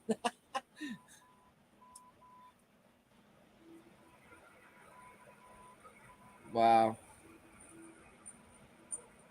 So Chris Buescher is being pushed by Brad Keselowski. Like, I mean, shoved around the track right now. Eric Almirola is trying to hold on.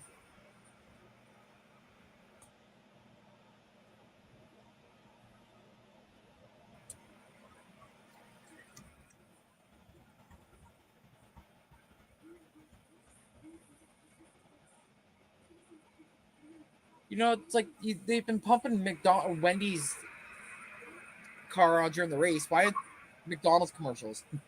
Right. Let's see a What Baconade. happened? Who drives the McDonald's car now? It's Bubba Wallace. The number 23 car owned by Michael Jordan. And Danny Hamlin.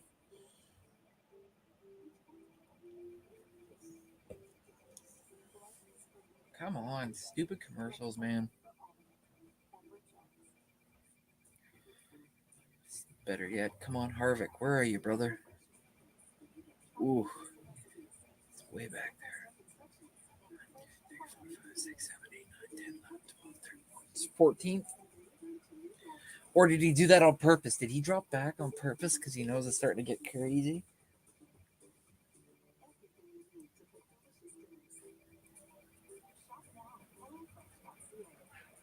I like the Daytona 500. I'm a big fan of the Coca-Cola 600. I love the races at Dover, Richmond, Talladega, Bristol, and Martinsville. Those are my favorite racetracks. Those are probably the ones I'll be calling this year. I just love those tracks. I don't like the road courses. I'm not a big fan of the road courses, but I like all the other ovals and super tracks. The Talladega one's always the best one, obviously. It's the same with the Indianapolis 500. That one's a good one, too.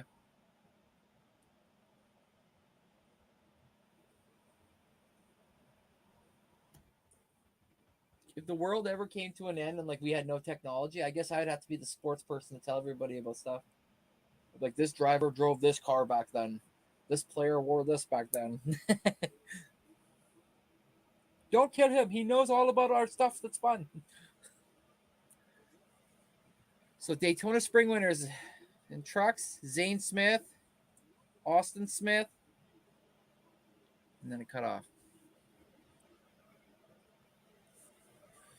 That's right, people. We got to remember, a lot of these drivers, the last time they were on pit was 36 laps ago, so these tires are definitely getting worn out.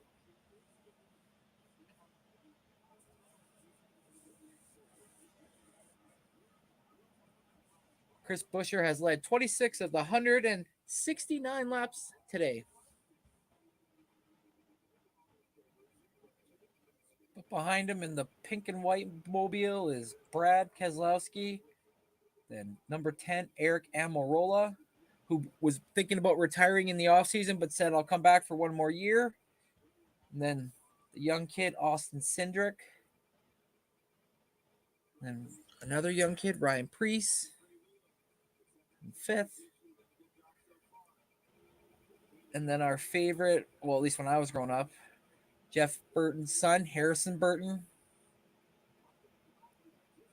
You know, you've been watching NASCAR long when all of a sudden you see the fucking drivers that you grew up watching, their kids driving now. Right. Right. Wow. Michael McDowell is 7th. Danny Hamlin is 8th. Suarez and the all purple machine is 9th. I mean, they're the top 10. So Hamlin, McDowell, Keselowski, and Buescher. I don't know who the rest are. Right? Suarez. Cindric, Burton, Pierce.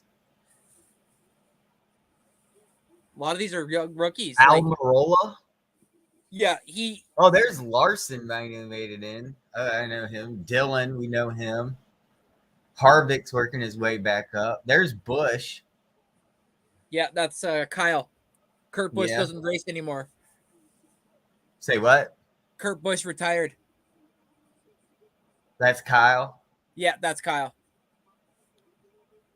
coming in. 29 to go. It's getting close. Yes, sir. Martin Truex is 18th. Alvin Digger's 15th. Legato's 14th. That's also true. That's correct. The announcer just mentioned too. He goes, if we have any accidents where they, you know, in the bubble of which they call the restart window. So if anything happens before the drivers get to the restart, they restart that lap. That could be six extra laps that they could potentially be doing. So like these drivers got to kind of be cautious of their gas, but also how hard they're running their tires right now. I feel like we're gonna have a caution in the next 5 laps. I'm being real, because everybody's gonna start getting aggressive now.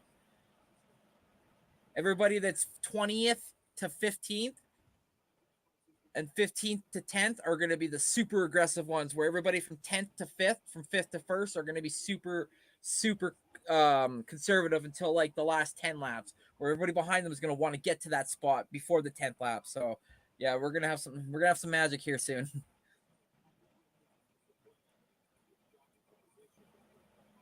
Here comes Larson. Here comes Bush. Come on, Harvick. Fuck, now he's 17th. Ooh, Bubba Wallace is not doing good at all. He's about to be lapped.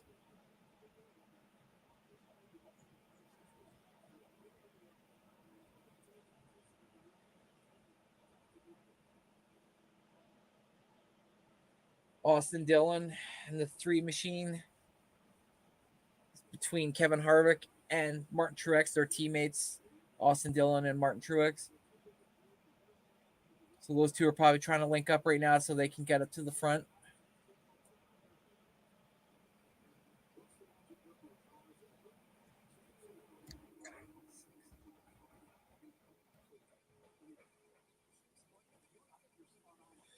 I really like Denny Hamlin's colors today. The gold 11 and then the all white with the purple, white, and orange stripe. That's sick.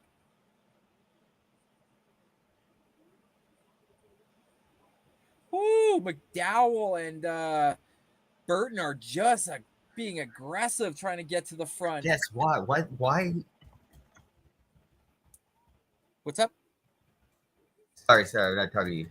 Oh, I'm just like trying to figure out why is this person messaging me this? All good, bro. All good. Eric Amarola has his hand out of the window. I don't know what he's trying to say to the person behind him, like either motioning to the number 2 Cindric, hey, let's go. Oh no, they're going to the pits. Busher and Keselowski, Amarola. 1, 2, 3, 4, 5, 6, 7, 8, 9 cars are going on the pits with 25 laps go. Wow, whoa. I mentioned this earlier before you guys and everybody else came on, that there's probably going to be some times where It's a bold strategy, Cotton. Let's see if it pays off for him. and this is definitely a bold strategy, Cotton.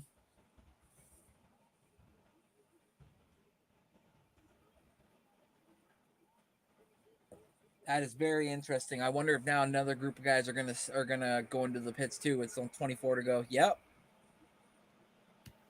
Denny Hamlin, and it looks like Hamlin and Truex are going to the pits, followed by the 15 and the 27. This is a bold move there, especially with the amount of laps left.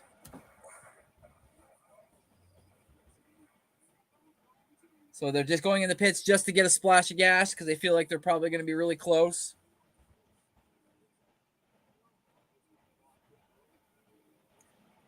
And that's the issue that exactly what the announcers are saying right now. Only a pair of cars, 4 cars went together, so that's not going to be strong enough to get to the front with a pack, say, of 9 or 10. So that was a very bold strategy. And now another bold strategy: 1, 2, 3, 4 cars. McDowell, Harvick, Gibbs, Briscoe, and McDowell are all going in the pits now to gas up. This is very, very interesting. Ooh, that 54 Interstate Batteries car is kind of sick, but it doesn't look like one. It looks like Monster Energy.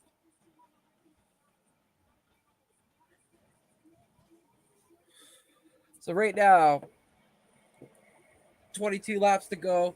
Suarez and Burtner up front, followed by Larson. Never mind. The people I just mentioned are now going to the pits as well. Here we go. Everybody's starting to get some fuel. 1 lap later than everybody else. It's kind of a strategy, I guess. So the all-purple Tootsie's car is going to stop in the pits along with Hendrick Motorsports, HendrickCars.com, number 5, Kyle Larson. Quick splash of gas, and off they go. So 1, 2, 3, 4, 5, 6, 7, 8 cars off the pit. That's a nice little bunch because, like I said, you want to have a group of at least 6 to 10 cars so you can bunch up so you guys can single file draft.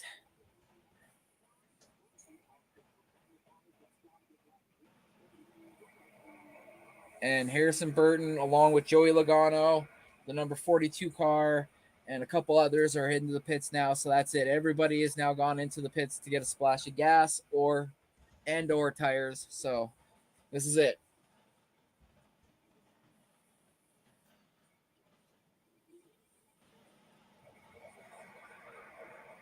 Go, go, go, go, go, go.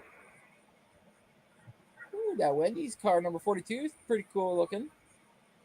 Oh yeah, that's cool. I like always doing the pit stop cameras. Yeah. So it looks like if the Wendy's car, number 42, wins, people get a free Baconator. Really?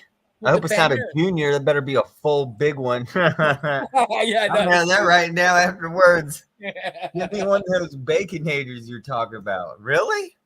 Yeah, the in his pits they had Wait, is it one of those stupid rules where it's only in select Wendy's? I bet you it's probably only in Daytona. Like it's I only bet. in I the swear to God, I go area. down the street. Oh, that was, sir, we haven't heard about this promotion. Yeah, you're like, Not well, only at select Wendy's. But what are you talking about? It was nation. No, sir, at this franchise. Sorry, sir. This is a Burger King? No. Dude, I went to Popeyes the other day. They're charging for Mardi Gras sauce per packet now. What the hell? Per packet? Per packet. 30 cents for a Mardi Gras sauce. Holy shit. That's when you're getting cheap. Like, what the hell? Whoa, big wreck! Shit! 19 to go. I told you within 20 laps. Fuck! Kevin Harvick's out. Ryan Preece. No way, Harvick? McDowell's out. Oh, wow. Everyone. Is Martin that Logano? Truex is out. Logano. Fuck. Harvick's banged up, but he might be all right. It looks like the right front's all fucked up. But as for the number 41, his driver's side front tire is like bent sideways. Yeah, look, is Kyle Busch out? Kyle Busch is not. He's 4th. Whoa, where's Hamlin? Yeah, I think he might have joined in that pile. No, well, okay. Hamlin's 17. He just got he's 17. Yeah, he's fine. He'll be back. Fuck. Damn it. No. There's Harvick. I'm wearing my Harvick shirt too.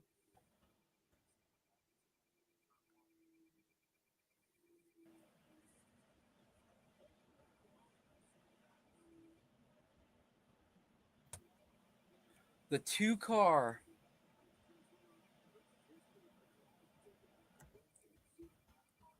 So Harvick looks like all his damage might have just came from actually going from the the banking to the apron, which if you do that pretty aggressive, you can bust up. Ooh, Harvick just missed getting smoked by McDowell. Fuck. Yeah, no, I see where Hamlin is. He just missed the accident further. 41, it just went up, and Hamlin just drives by number 34 McDowell, yellow car, just misses him. Your guy almost got clipped, too. Fuck. Sorry, Adam. I don't know if you're still watching at all, bro, or keep in contact, but it looks like your guy might be out. Mine might potentially be as well.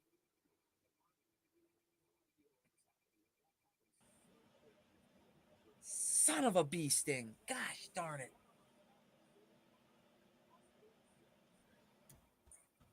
Not necessarily that my guy can't win this, but I mean, I don't know the extent of the damage to its full entirety, but yeah, they'll see it. You'll probably see it here real quick. Hamlin just misses it. Here, I show Kevin Harvick. Oh, so Harvick got punted by the interstate car, and then that sent him into the guy in front of him, but he was just able to avoid him, but he smoked the apron, and that kind of busted up the fender.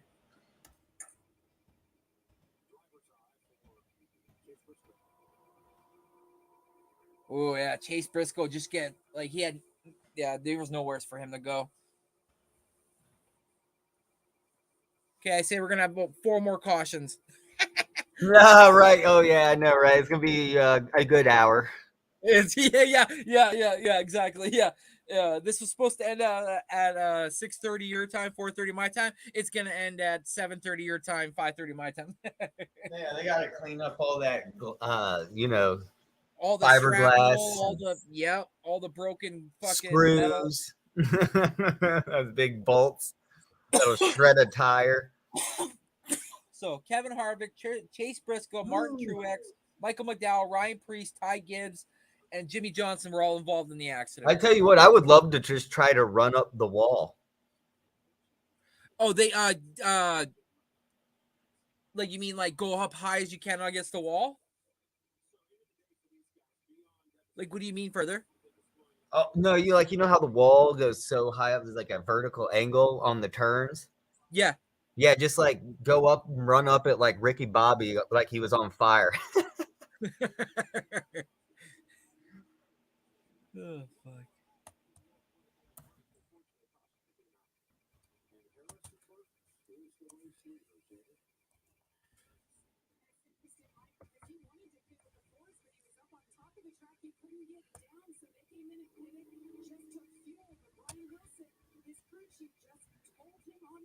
Here we go, boys and girls. I like it a lot. The accidents are happening. Here we go. What most race fans are a fan of.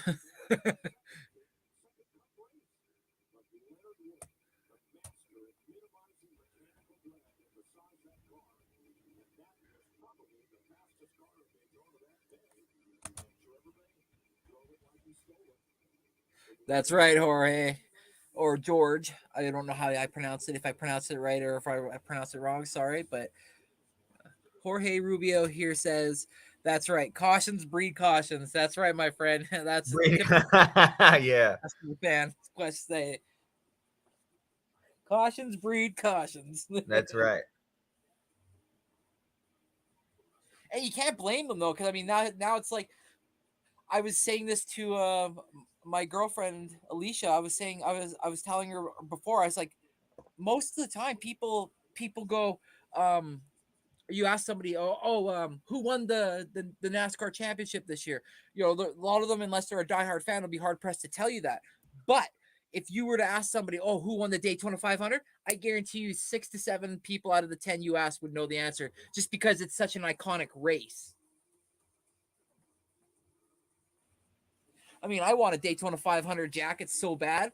They're like $500 or $600, but it's like all leather with all those decals and beautiful stitching on the back. Plus, mine would have to be 5X because I'm a big boy.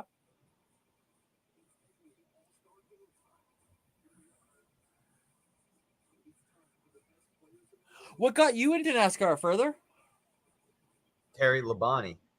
No, like what made what was the reason that like drove you to like turn it on and watch it? Was it just because like there was nothing else on and you turned it on, or was it somebody's like, yo, you got to check this out? I just like racing. Oh, okay, sweet. All racing. I just not in particular NASCAR. Like I watch a lot of Top Gear. Okay. The UK one, not the American. I don't like the American. You don't like the American one, eh? I like the UK one where they test track. They have the test track and they time the cars. Oh, with Jeremy Clarkson. And no, but what's the guy's name?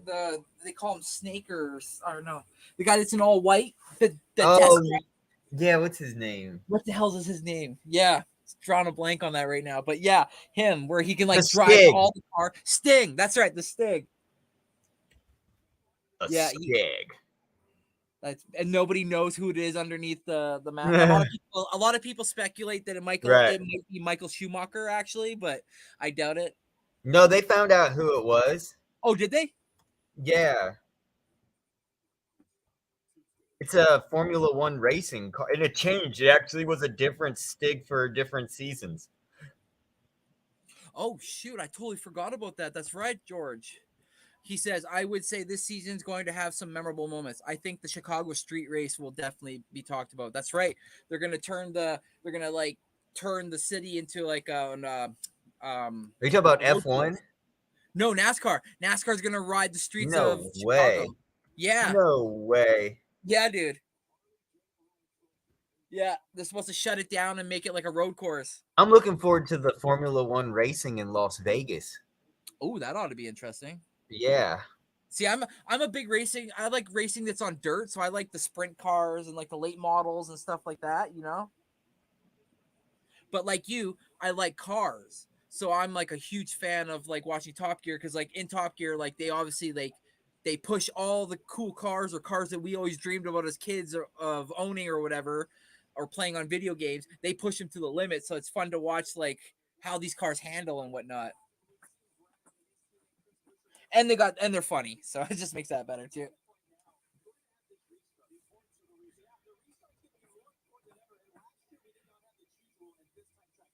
That's true right now. So right now, Jamie McMurray's saying this restart's going to be huge because they extended the restart line in the front and in the back by 25% each side. So 50% total, 25 front, 25 back. So you got a longer time to wait for the lead car to decide when he wants to go. Dude, we've been talking about it for the last 2 years. Yeah, you're right. That's gonna be really crazy. Well, the clash at the Coliseum was huge already this year too, right, Jorge? So it was pretty awesome. Thanks for popping in. I appreciate it, man. And shout out to the 3 that have been in here in the chat strong with us all day. I appreciate it. We were up to as close to 10 at one point, so really appreciate everybody that's come through. Make sure you hit the like button if you haven't already. Also subscribe up to myself, Further AM, and AK Eagles, and the network that we are all part of, which is the Hardcore Sports Network. Thank you so much. Wow, this is crazy. They really are. Wow. South Michigan Avenue. Wow. I see the map of the layout. Oh, yeah? Yes. Where is it? Ooh, 14 laps to go. Here we go. Kim Burton's sitting in the press box watching her son when she used to watch her husband. She looks so nervous. Yeah. She's like, God damn it, my husband retired now. My son's gonna give me more gray hairs. They're gonna be driving around the Art Institute of Chicago. There's Soldier Field. It's kind of near Soldier Field. Oh, cool. Yeah, it's gonna be right on the water. Oh, so what they're gonna do is drive along the water and then go into the city and then come back out towards the water again in like a loop, like a square. Okay, that's kind of neat, actually. Yeah, so they're gonna go over the highway twice. This will be like the last 2 minutes of an NBA game. Yeah. Whistle, timeout. Whistle, timeout. Here we go. 13 to go. Oh! Whoa, they bunched up at 16 and number 2 along with 99. Basically almost wrecked. Somebody was trying to make a move while the other person was trying to make the opposite move, but they didn't have the room. Anyways, they head down the back stretch into turn 3, off of 4, and Burton and Logano lead the field. Damn it.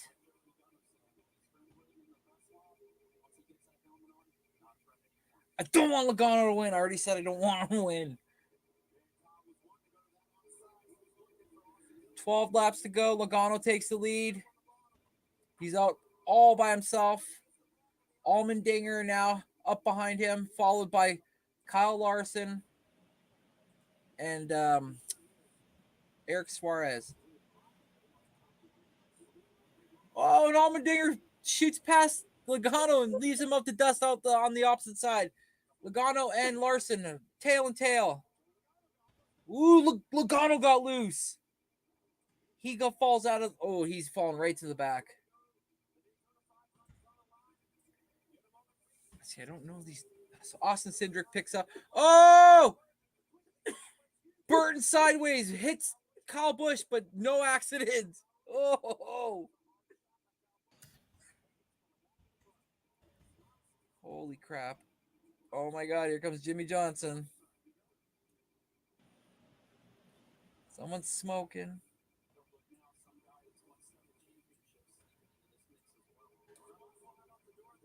$11 to go. Hamlin 16th. Put 16th in this race at this track is like second.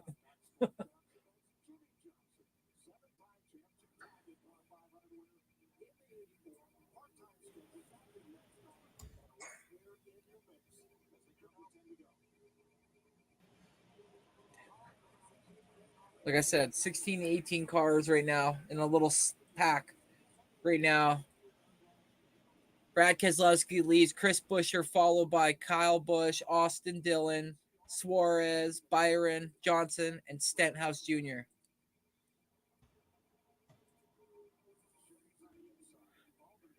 Whole top 10 is all Chevys. And when I said, where were the Chevys? They showed up when it needed the most. Oh, now Ford. 2 Fords in it now with Logano and Cindric. Harvick's 27th. He's out of it.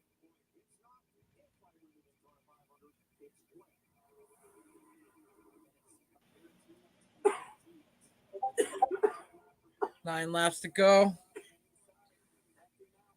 Got teammate, and then teammate. So the top 4 are all teammates. 4 Chevys, Ford Chevy, Toyota.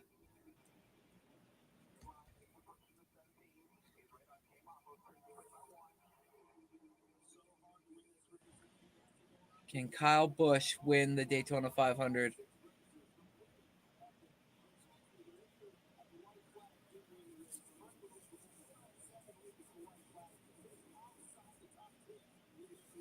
Wow, that's a crazy stat. 4 of the last 5 people who took the white flag of the Daytona 500 never won the race. What does that tell you?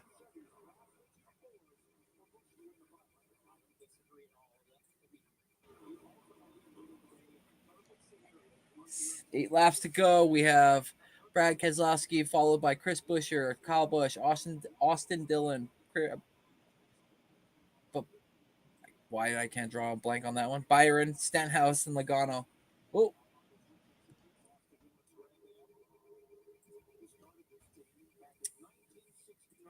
Come on. Where the hell are you, Hamlin? Obviously, no power in the Toyota.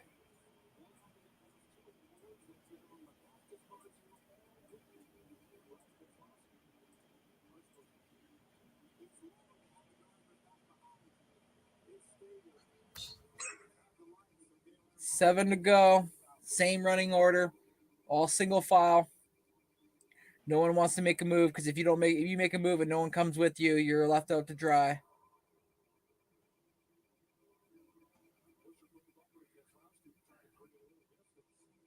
Kyle Busch has got his teammate right behind him.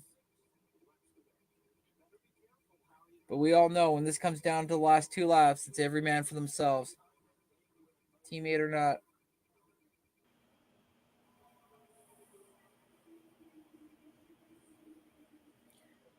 Anybody but your guy. 7 to go. Yep.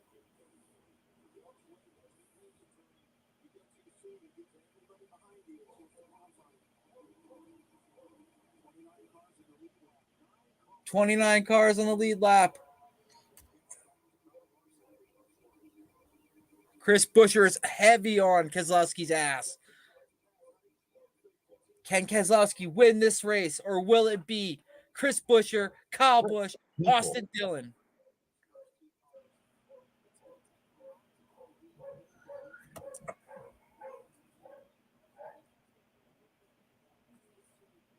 Five laps to go. Come on. Anybody but Keselowski.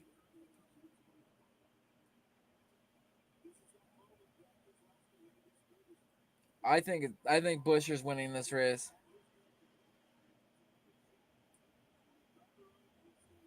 But here comes Logano. Stenhouse makes a move to block Logano. Larson's trying to make a run as well.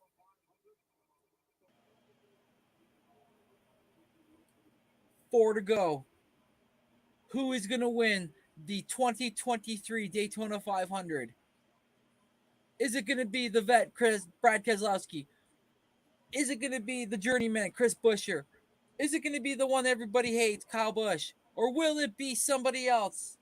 Keselowski, 4 to go. Busch, Busch makes a move. Busch and Dillon make a move on Keselowski. Come on, Busch. They move him. They got him. Yeah, he's going to the front. Kyle Busch is making his way. Wow. So right now, isn't it like every year Kyle Busch gets on a? Go ahead. Isn't there like a lot of people? Every time Kyle Busch, doesn't he always get wrecked during the Daytona 500? I swear, it pisses me off. And it's still early. 3 to go. We got Busch followed by Dillon, followed by Byron, then Stenhouse and Logano round up the top 5.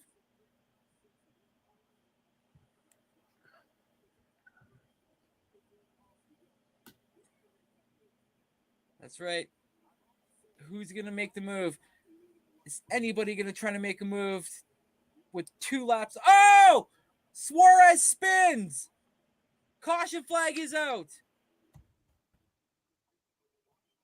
Tires ripped off. That changes everything now. Kyle Busch did not want to see that.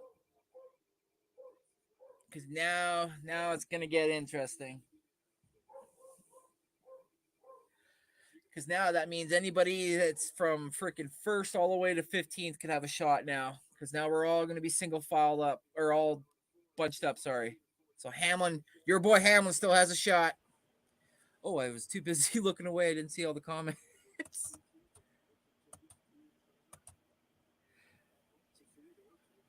This score. Kyrie Irvin came in. Hi, Kyrie.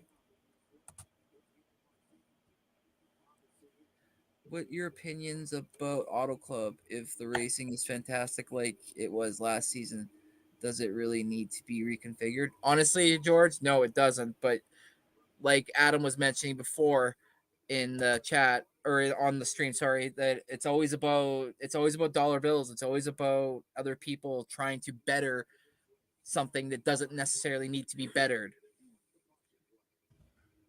Yeah, and George goes, anybody but Logano. And yes, I said Logano. Laguno, not Logano. That goofy looking motherfucker. Exactly. And overtime. Why are we at overtime?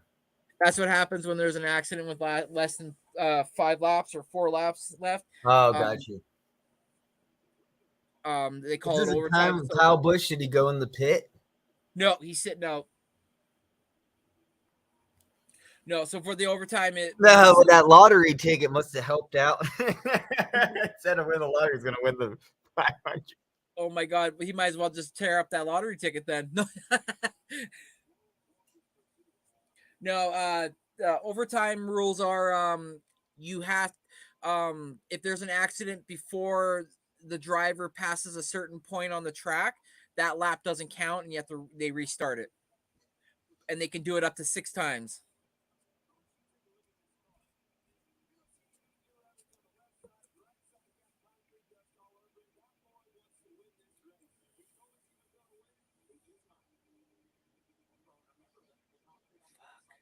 Most starts before the first Daytona 500 win. Dale Earnhardt had 20, Buddy Baker 18, Darrell Waltrip 17, Kurt Busch was 16.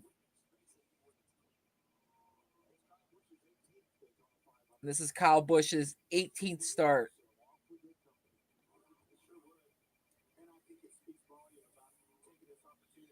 Well, his brother won one. Can he finally join his brother in the history books as a Daytona 500 winner? You better hope that lottery ticket, like Further was mentioning, comes through. That's right, unlimited green white checkers. I really appreciate coming through, Jorge. I love the support, bud.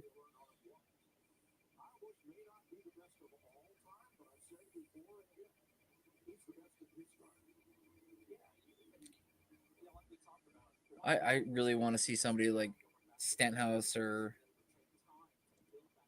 Allmendinger. Like, Allmendinger's been like a journeyman in this NASCAR. Doesn't win a lot of big races and stuff, but he always seems to be in some good races. Even Burton, I wouldn't mind winning, but I have a funny feeling the people in the top 5 are gonna have the best shot.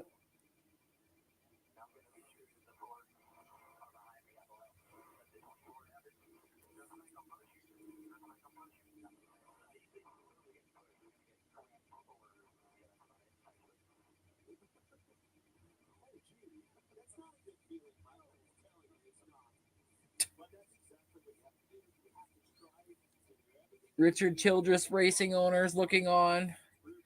He's got the leader in second place. His 2 cars are in first and second. You know, he's stressing. Here's NASCAR overtime. 2-lap shootout. If the leader takes the white flag, the next flag ends the race. If a caution prior to the white flag comes out, it's unlimited restarts.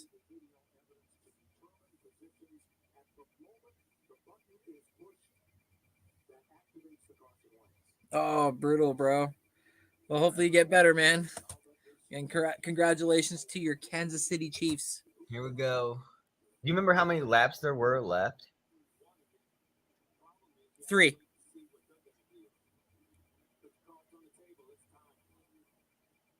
Here we go. Warm those tires up. Get them all cleaned. Come on, no more crashes. Just finish it.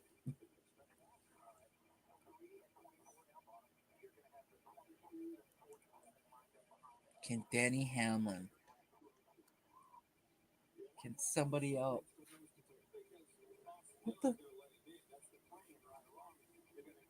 Something just touched me.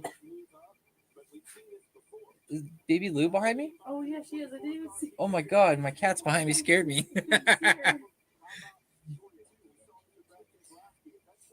The blender. Like I said before, Kansas City is my home. Boston is my heart. Fair enough, man. Fair enough. Philadelphia is my heart, and Canada is my home.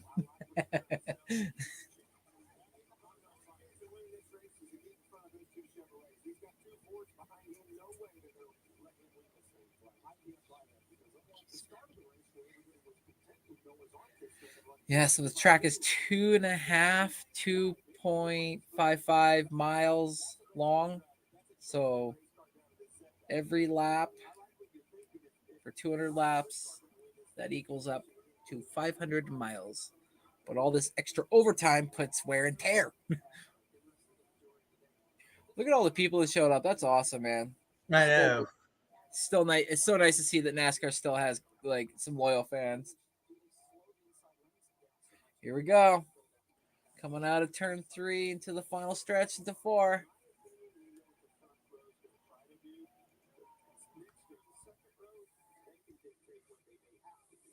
God, wonder what's going on in their minds right now. Shit, I can win the Daytona 500. 2, 4, 6, 8, 10, 12, 14, 16. Kyle Busch leads them to the green.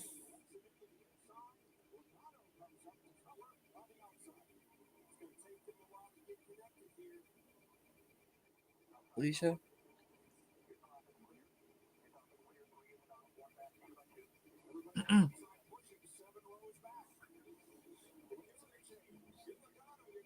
Two laps to go, and Logano makes a move on Busch. Something's wrong with Busch. He's fallen way back. And then Stenhouse makes a move on Logano, and there's a big crash. Already? Big crash. Huge crash. At least Oh probably. my God, they bumped Kyle Busch. Oh, there goes Kyle Busch. Half, if not the remaining. Oh, yeah, you're right. A huge crash. Number 3. Oh, everybody's out. Yeah, the whole backfield, man. Oh my God. It was the dude who bumped Kyle Busch, number 3. Yeah, Austin Dillon, that's his teammate. Damn. William Byron's out. Jimmy Johnson's out.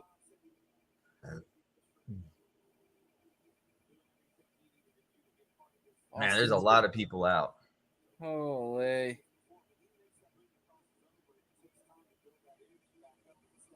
Big wreck. Trying to get aggressive too early. Oh.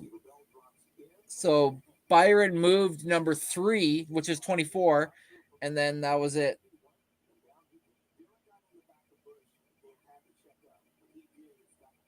That's right. That's what happened. So when Dillon got into Busch, he had to check up, and then that was it.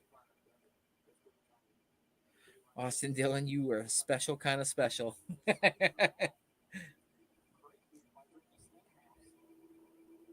Fuck. You're like, whoa, check up. Smoke, can't see, spun out.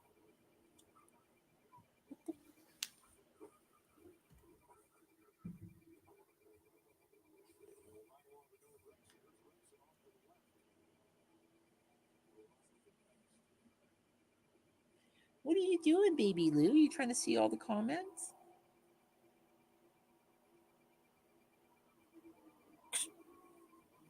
So big crash, people. We're going to have another yellow flag to clean up all this mess.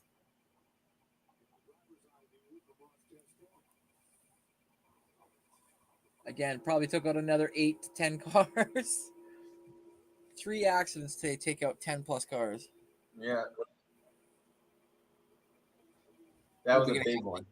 We're going to have like 9 there might be another crash. Yeah, that's what I'm saying. We're going to have like, what, 9 cars to finish this race? Right. I'm not saying short bus, but I'm saying short bus. And I'm not no, I'm not going to say it. You're my kind of people, George. Oh, he hit that wall hard, Austin Dillon.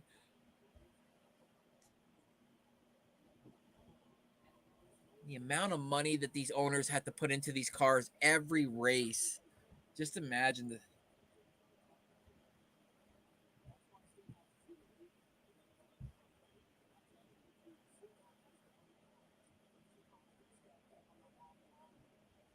wow. 1, 2, 3, 4, 5, 6, 7, 8. Yeah, about 10 plus cars involved in this.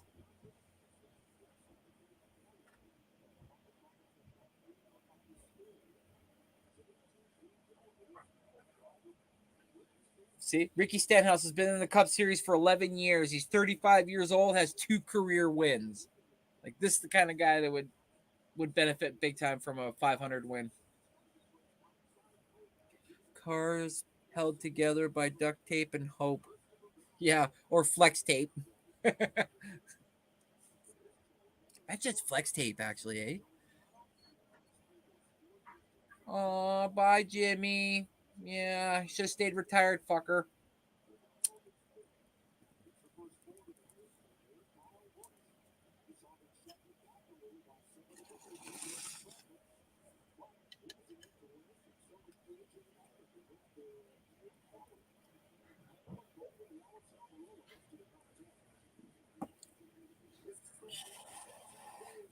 Wow.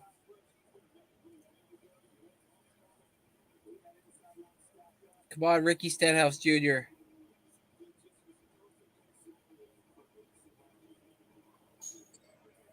Are you coming on the Pick and Roll podcast this week again further?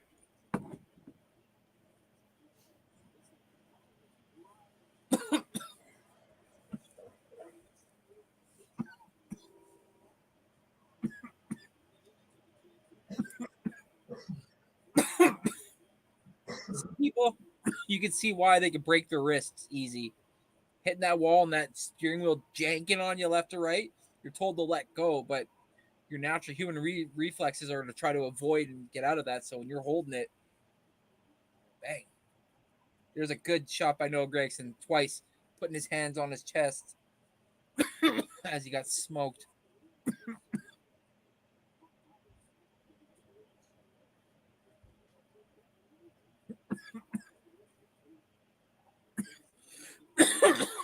Are you there further? Excuse me.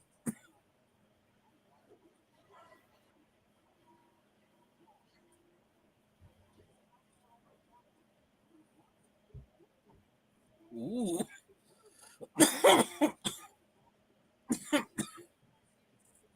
Oh, what's up, little spongy? How's it going, brother? Thanks for coming through, man. All right, here we go.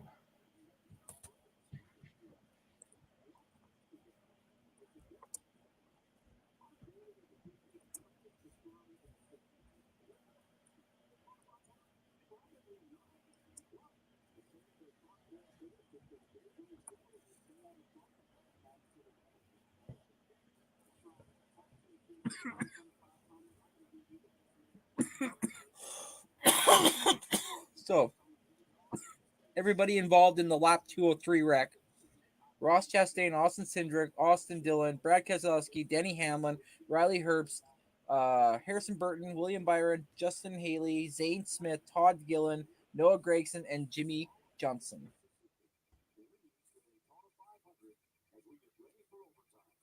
12 cars.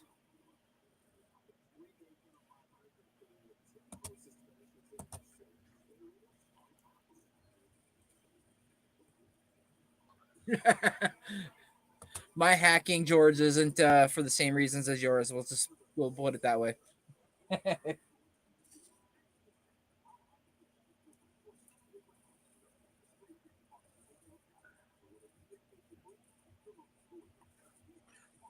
you know who AK's favorite driver is?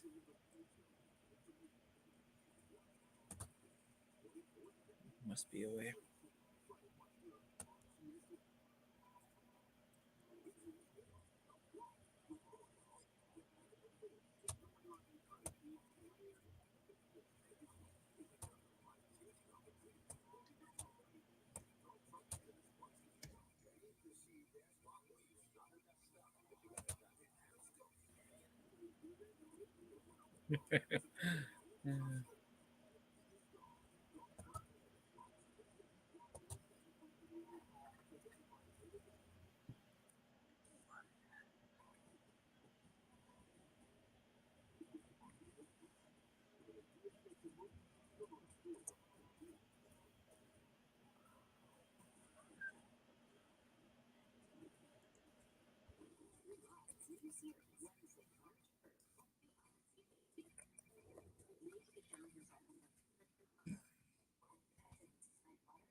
Come on, clean up the mess and let's get racing.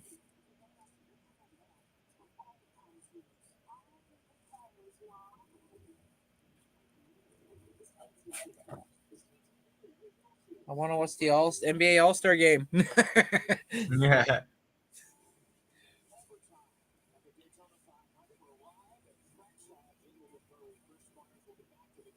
It is nighttime.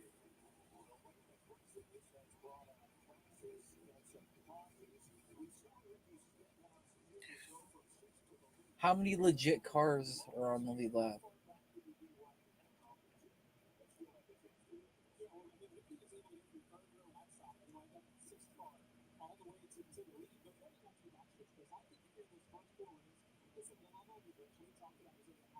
So they're saying the first 4 rows have the best shot at winning this race.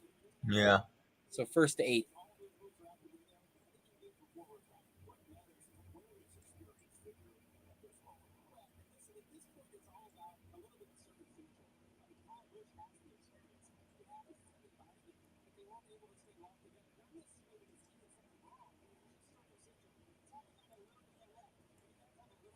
Okay, so some people are going in the pits right now to get some tires or gas.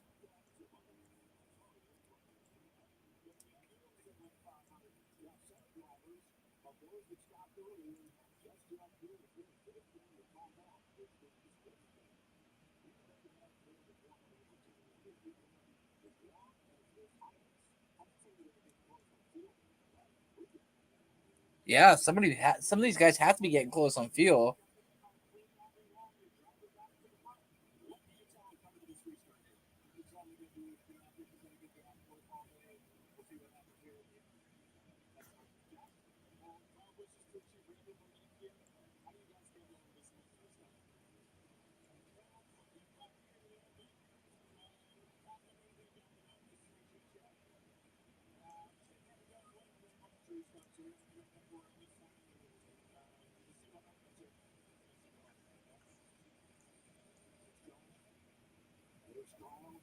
Okay, folks. They're just cleaning up the last wreck. 52 lead changes today. Only twice in 64 years have there been more. That's crazy.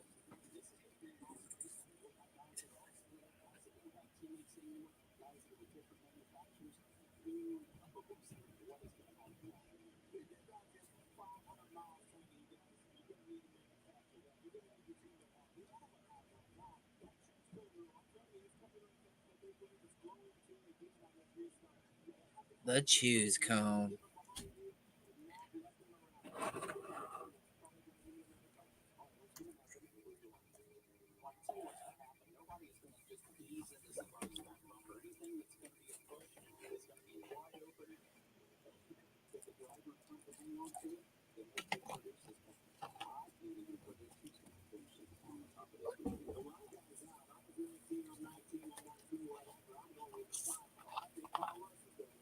Okay.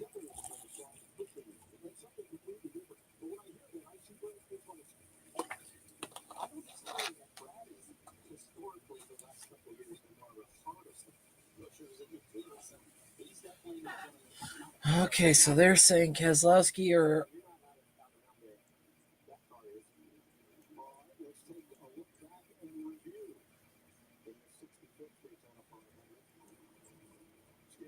they're just quickly blow dry.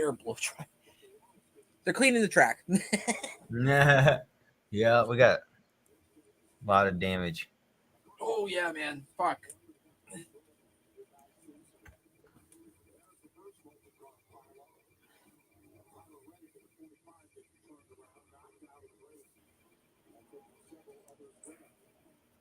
I obviously don't know if you know this answer or not. So if you don't, it's okay. Obviously, it's not like life altering. But do I need Twitch to stream my video? To stream me playing my video games? Do you know?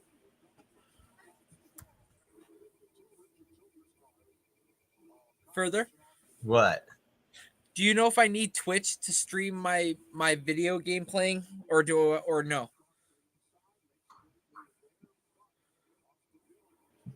To stream, you don't need Twitch. If you No, want Twitch, you can do Twitch. You can do Twitch. You can do YouTube. You can do Facebook. so I can still do it through YouTube. Yeah, you do both at the same time.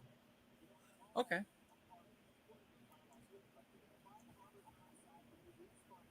Cause um I kind of wanted to like somehow either like um have it play out or sim it somehow. Like I don't know if we might get in trouble for copyright or something. But anyways, I'll find out that out. But you know how like when we picked our favorite our favorite 5 players on our NBA teams and stuff. Like I want to see how that would work out if they played each other in like a scrimmage. So it's like I was thinking maybe like do that and then like stream it so like people could see and be like, this is the players that further picked on his team. This is my team. We're gonna see who has a better team when they play each other.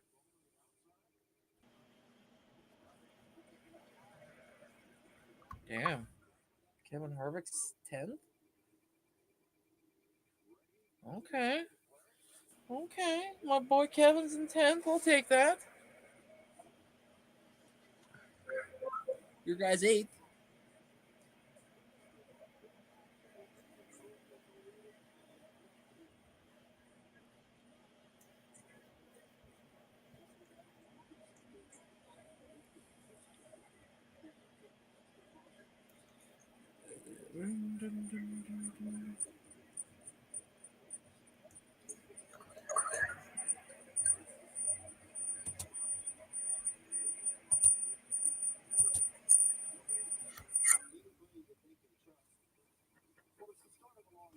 Yeah, that's right. No teammates. Everybody's teammates are out.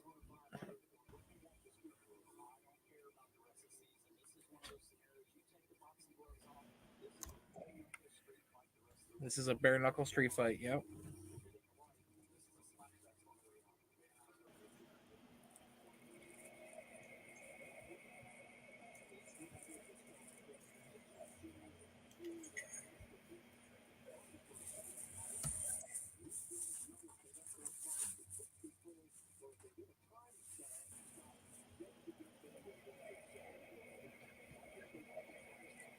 $210 laps today. That's the most all time. Previous high was 209 in 2020.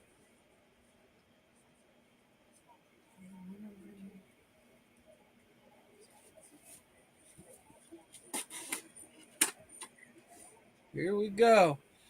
Stenhouse and Larson lead the field to the checker or the green white checker.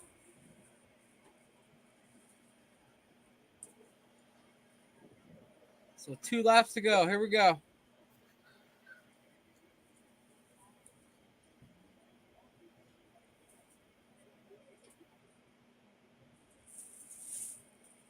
Ooh, big gap. Just like a 4 guys just kind of bunched up at the top. But then now, okay, here comes everybody else. Here comes Kyle Busch. Here comes Bubba Wallace.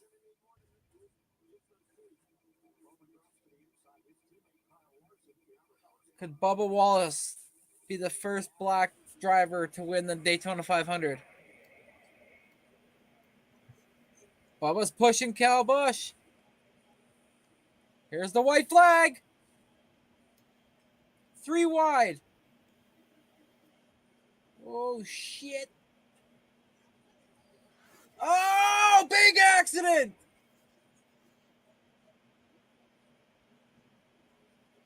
Caution's out. 8th caution. Slap by what's next? Pro nut kick? I don't know.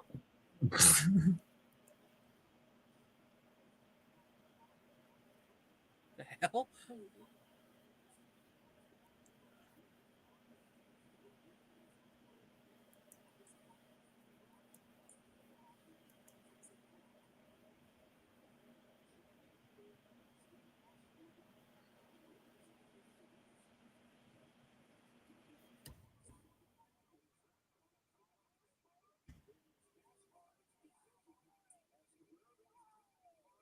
Okay, so Stenhouse won the race.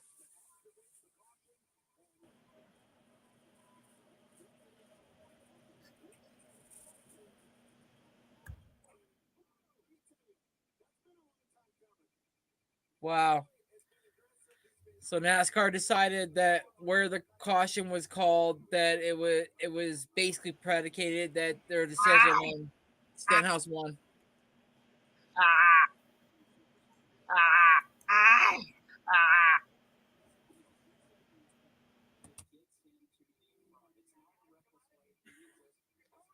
I muted that. I was like, what the fuck? Wow. So Ricky Stenhouse Jr. wins the Daytona 500. Right on. Well, good for him. Well, that concludes the Daytona 500 live stream and reaction. I want to thank my co-host here for their AM for being able to come through at the end and pop on with me and enjoy this great race today. Shout out to everybody else that came on through. That's Mitch Kofsky, Adam Costas. Shout Oh, out. my mic's been muted. Damn, what happened? You good?